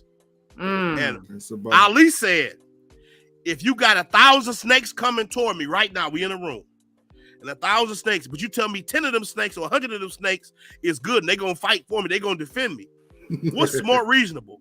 Me to try to find them 100 good snakes or me to try to kill all 1,000 of the snakes? And so this is what you got to understand. Now, it's going to be more difficult because the snakes is with us. So the snakes look like us. We got to figure out what the snakes is. Right. I think I got the quote. We all black. I got the quote for the lineage. Just because you got the blood don't mean it's love. So leave it there. Oh yeah, we can end on that. That's gonna be the sub line for this. Ain't that the truth? Well, look here, y'all. It's been an outstanding show. I know a lot of people came and went, got a couple glimpses, got in on a couple different segments. We hit all around the world and came back. The world is backwards. They in here hijacking Black History Month. They almost trying to hijack reparations in Detroit, but we sound like we got some people with their head on straight up there doing the work. And now folks running around complaining about how we ain't got no money and we missing out on the stock market, but we ain't had no money. So how we gonna buy stocks?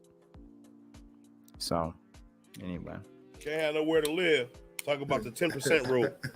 I'm gonna let Ernest you go, Stedman you close, and then I'll slap it down. Yeah, my last comments is make sure you guys like, subscribe, make sure you stick around. Next show is going to be coming up. I know we might do some pop-up shows. We still got some reviews coming up, so be on the lookout for that. But yeah, just like we said earlier, just because all skin folk ain't kin folk, just because you got the blood don't mean it's love. And as it relates to reparations, I just want to let all our Black Americans out there to know that we got to stay consistent. It's 2022, and the fight still hasn't stopped. We got to continue doing what we have always done, which is bring awareness. So I just want to encourage y'all not to get too sucked up in the headlines and too worried about issues that aren't your issues, that aren't your family's issues. And so, with that, I'll end. Just to reiterate, we have to continue to pay attention and let other people who don't know what's going on. If we know something, share something. If we are unaware, be humble enough to ask for help. Be humble enough to ask for guidance, right? Because we're trying to build something. Like I said, we don't have to wait till you know what's going on to get to where we got to go. But while we're on the way, you got to be willing to learn. Can you walk and read at the same time? We always talk about walking, chewing gum. Can you walk and read? I'll hold your hand. You just keep learning while we on the way. Just trust we're going the right way. Right. That's what we need you to do. And while you're reading, you'll be able to confer whether we telling you what's right or what's wrong. Like Ernest said, be mindful of those traps, those snares, those snakes. They're doing a better job of camouflaging. They've had years to infiltrate organizations, to infiltrate movements. After the successes of Martin and Malcolm, they figured out ways, and the Panthers, they figured out ways to continue to refine their technique. It's not stagnant. They're not static. They're ever evolving, and it's millions of them. Okay? The total number of CIA agents is confidential. You'll never know how many there are, and you never know where they are. Okay? So that's it. I want to say on my brother Gerard, you have no permanent friends, no permanent enemies, only permanent interests. And I'll say, please, please, please continue to evolve and understand what's going on out here. Please continue to seek knowledge, continue to better yourself mentally and physically every single day. That's it for me. And as Ernest said, y'all, don't get sideswiped with all the other GF BS that's going on out here. Stay gluten-free, but stay Freedmen first. We out.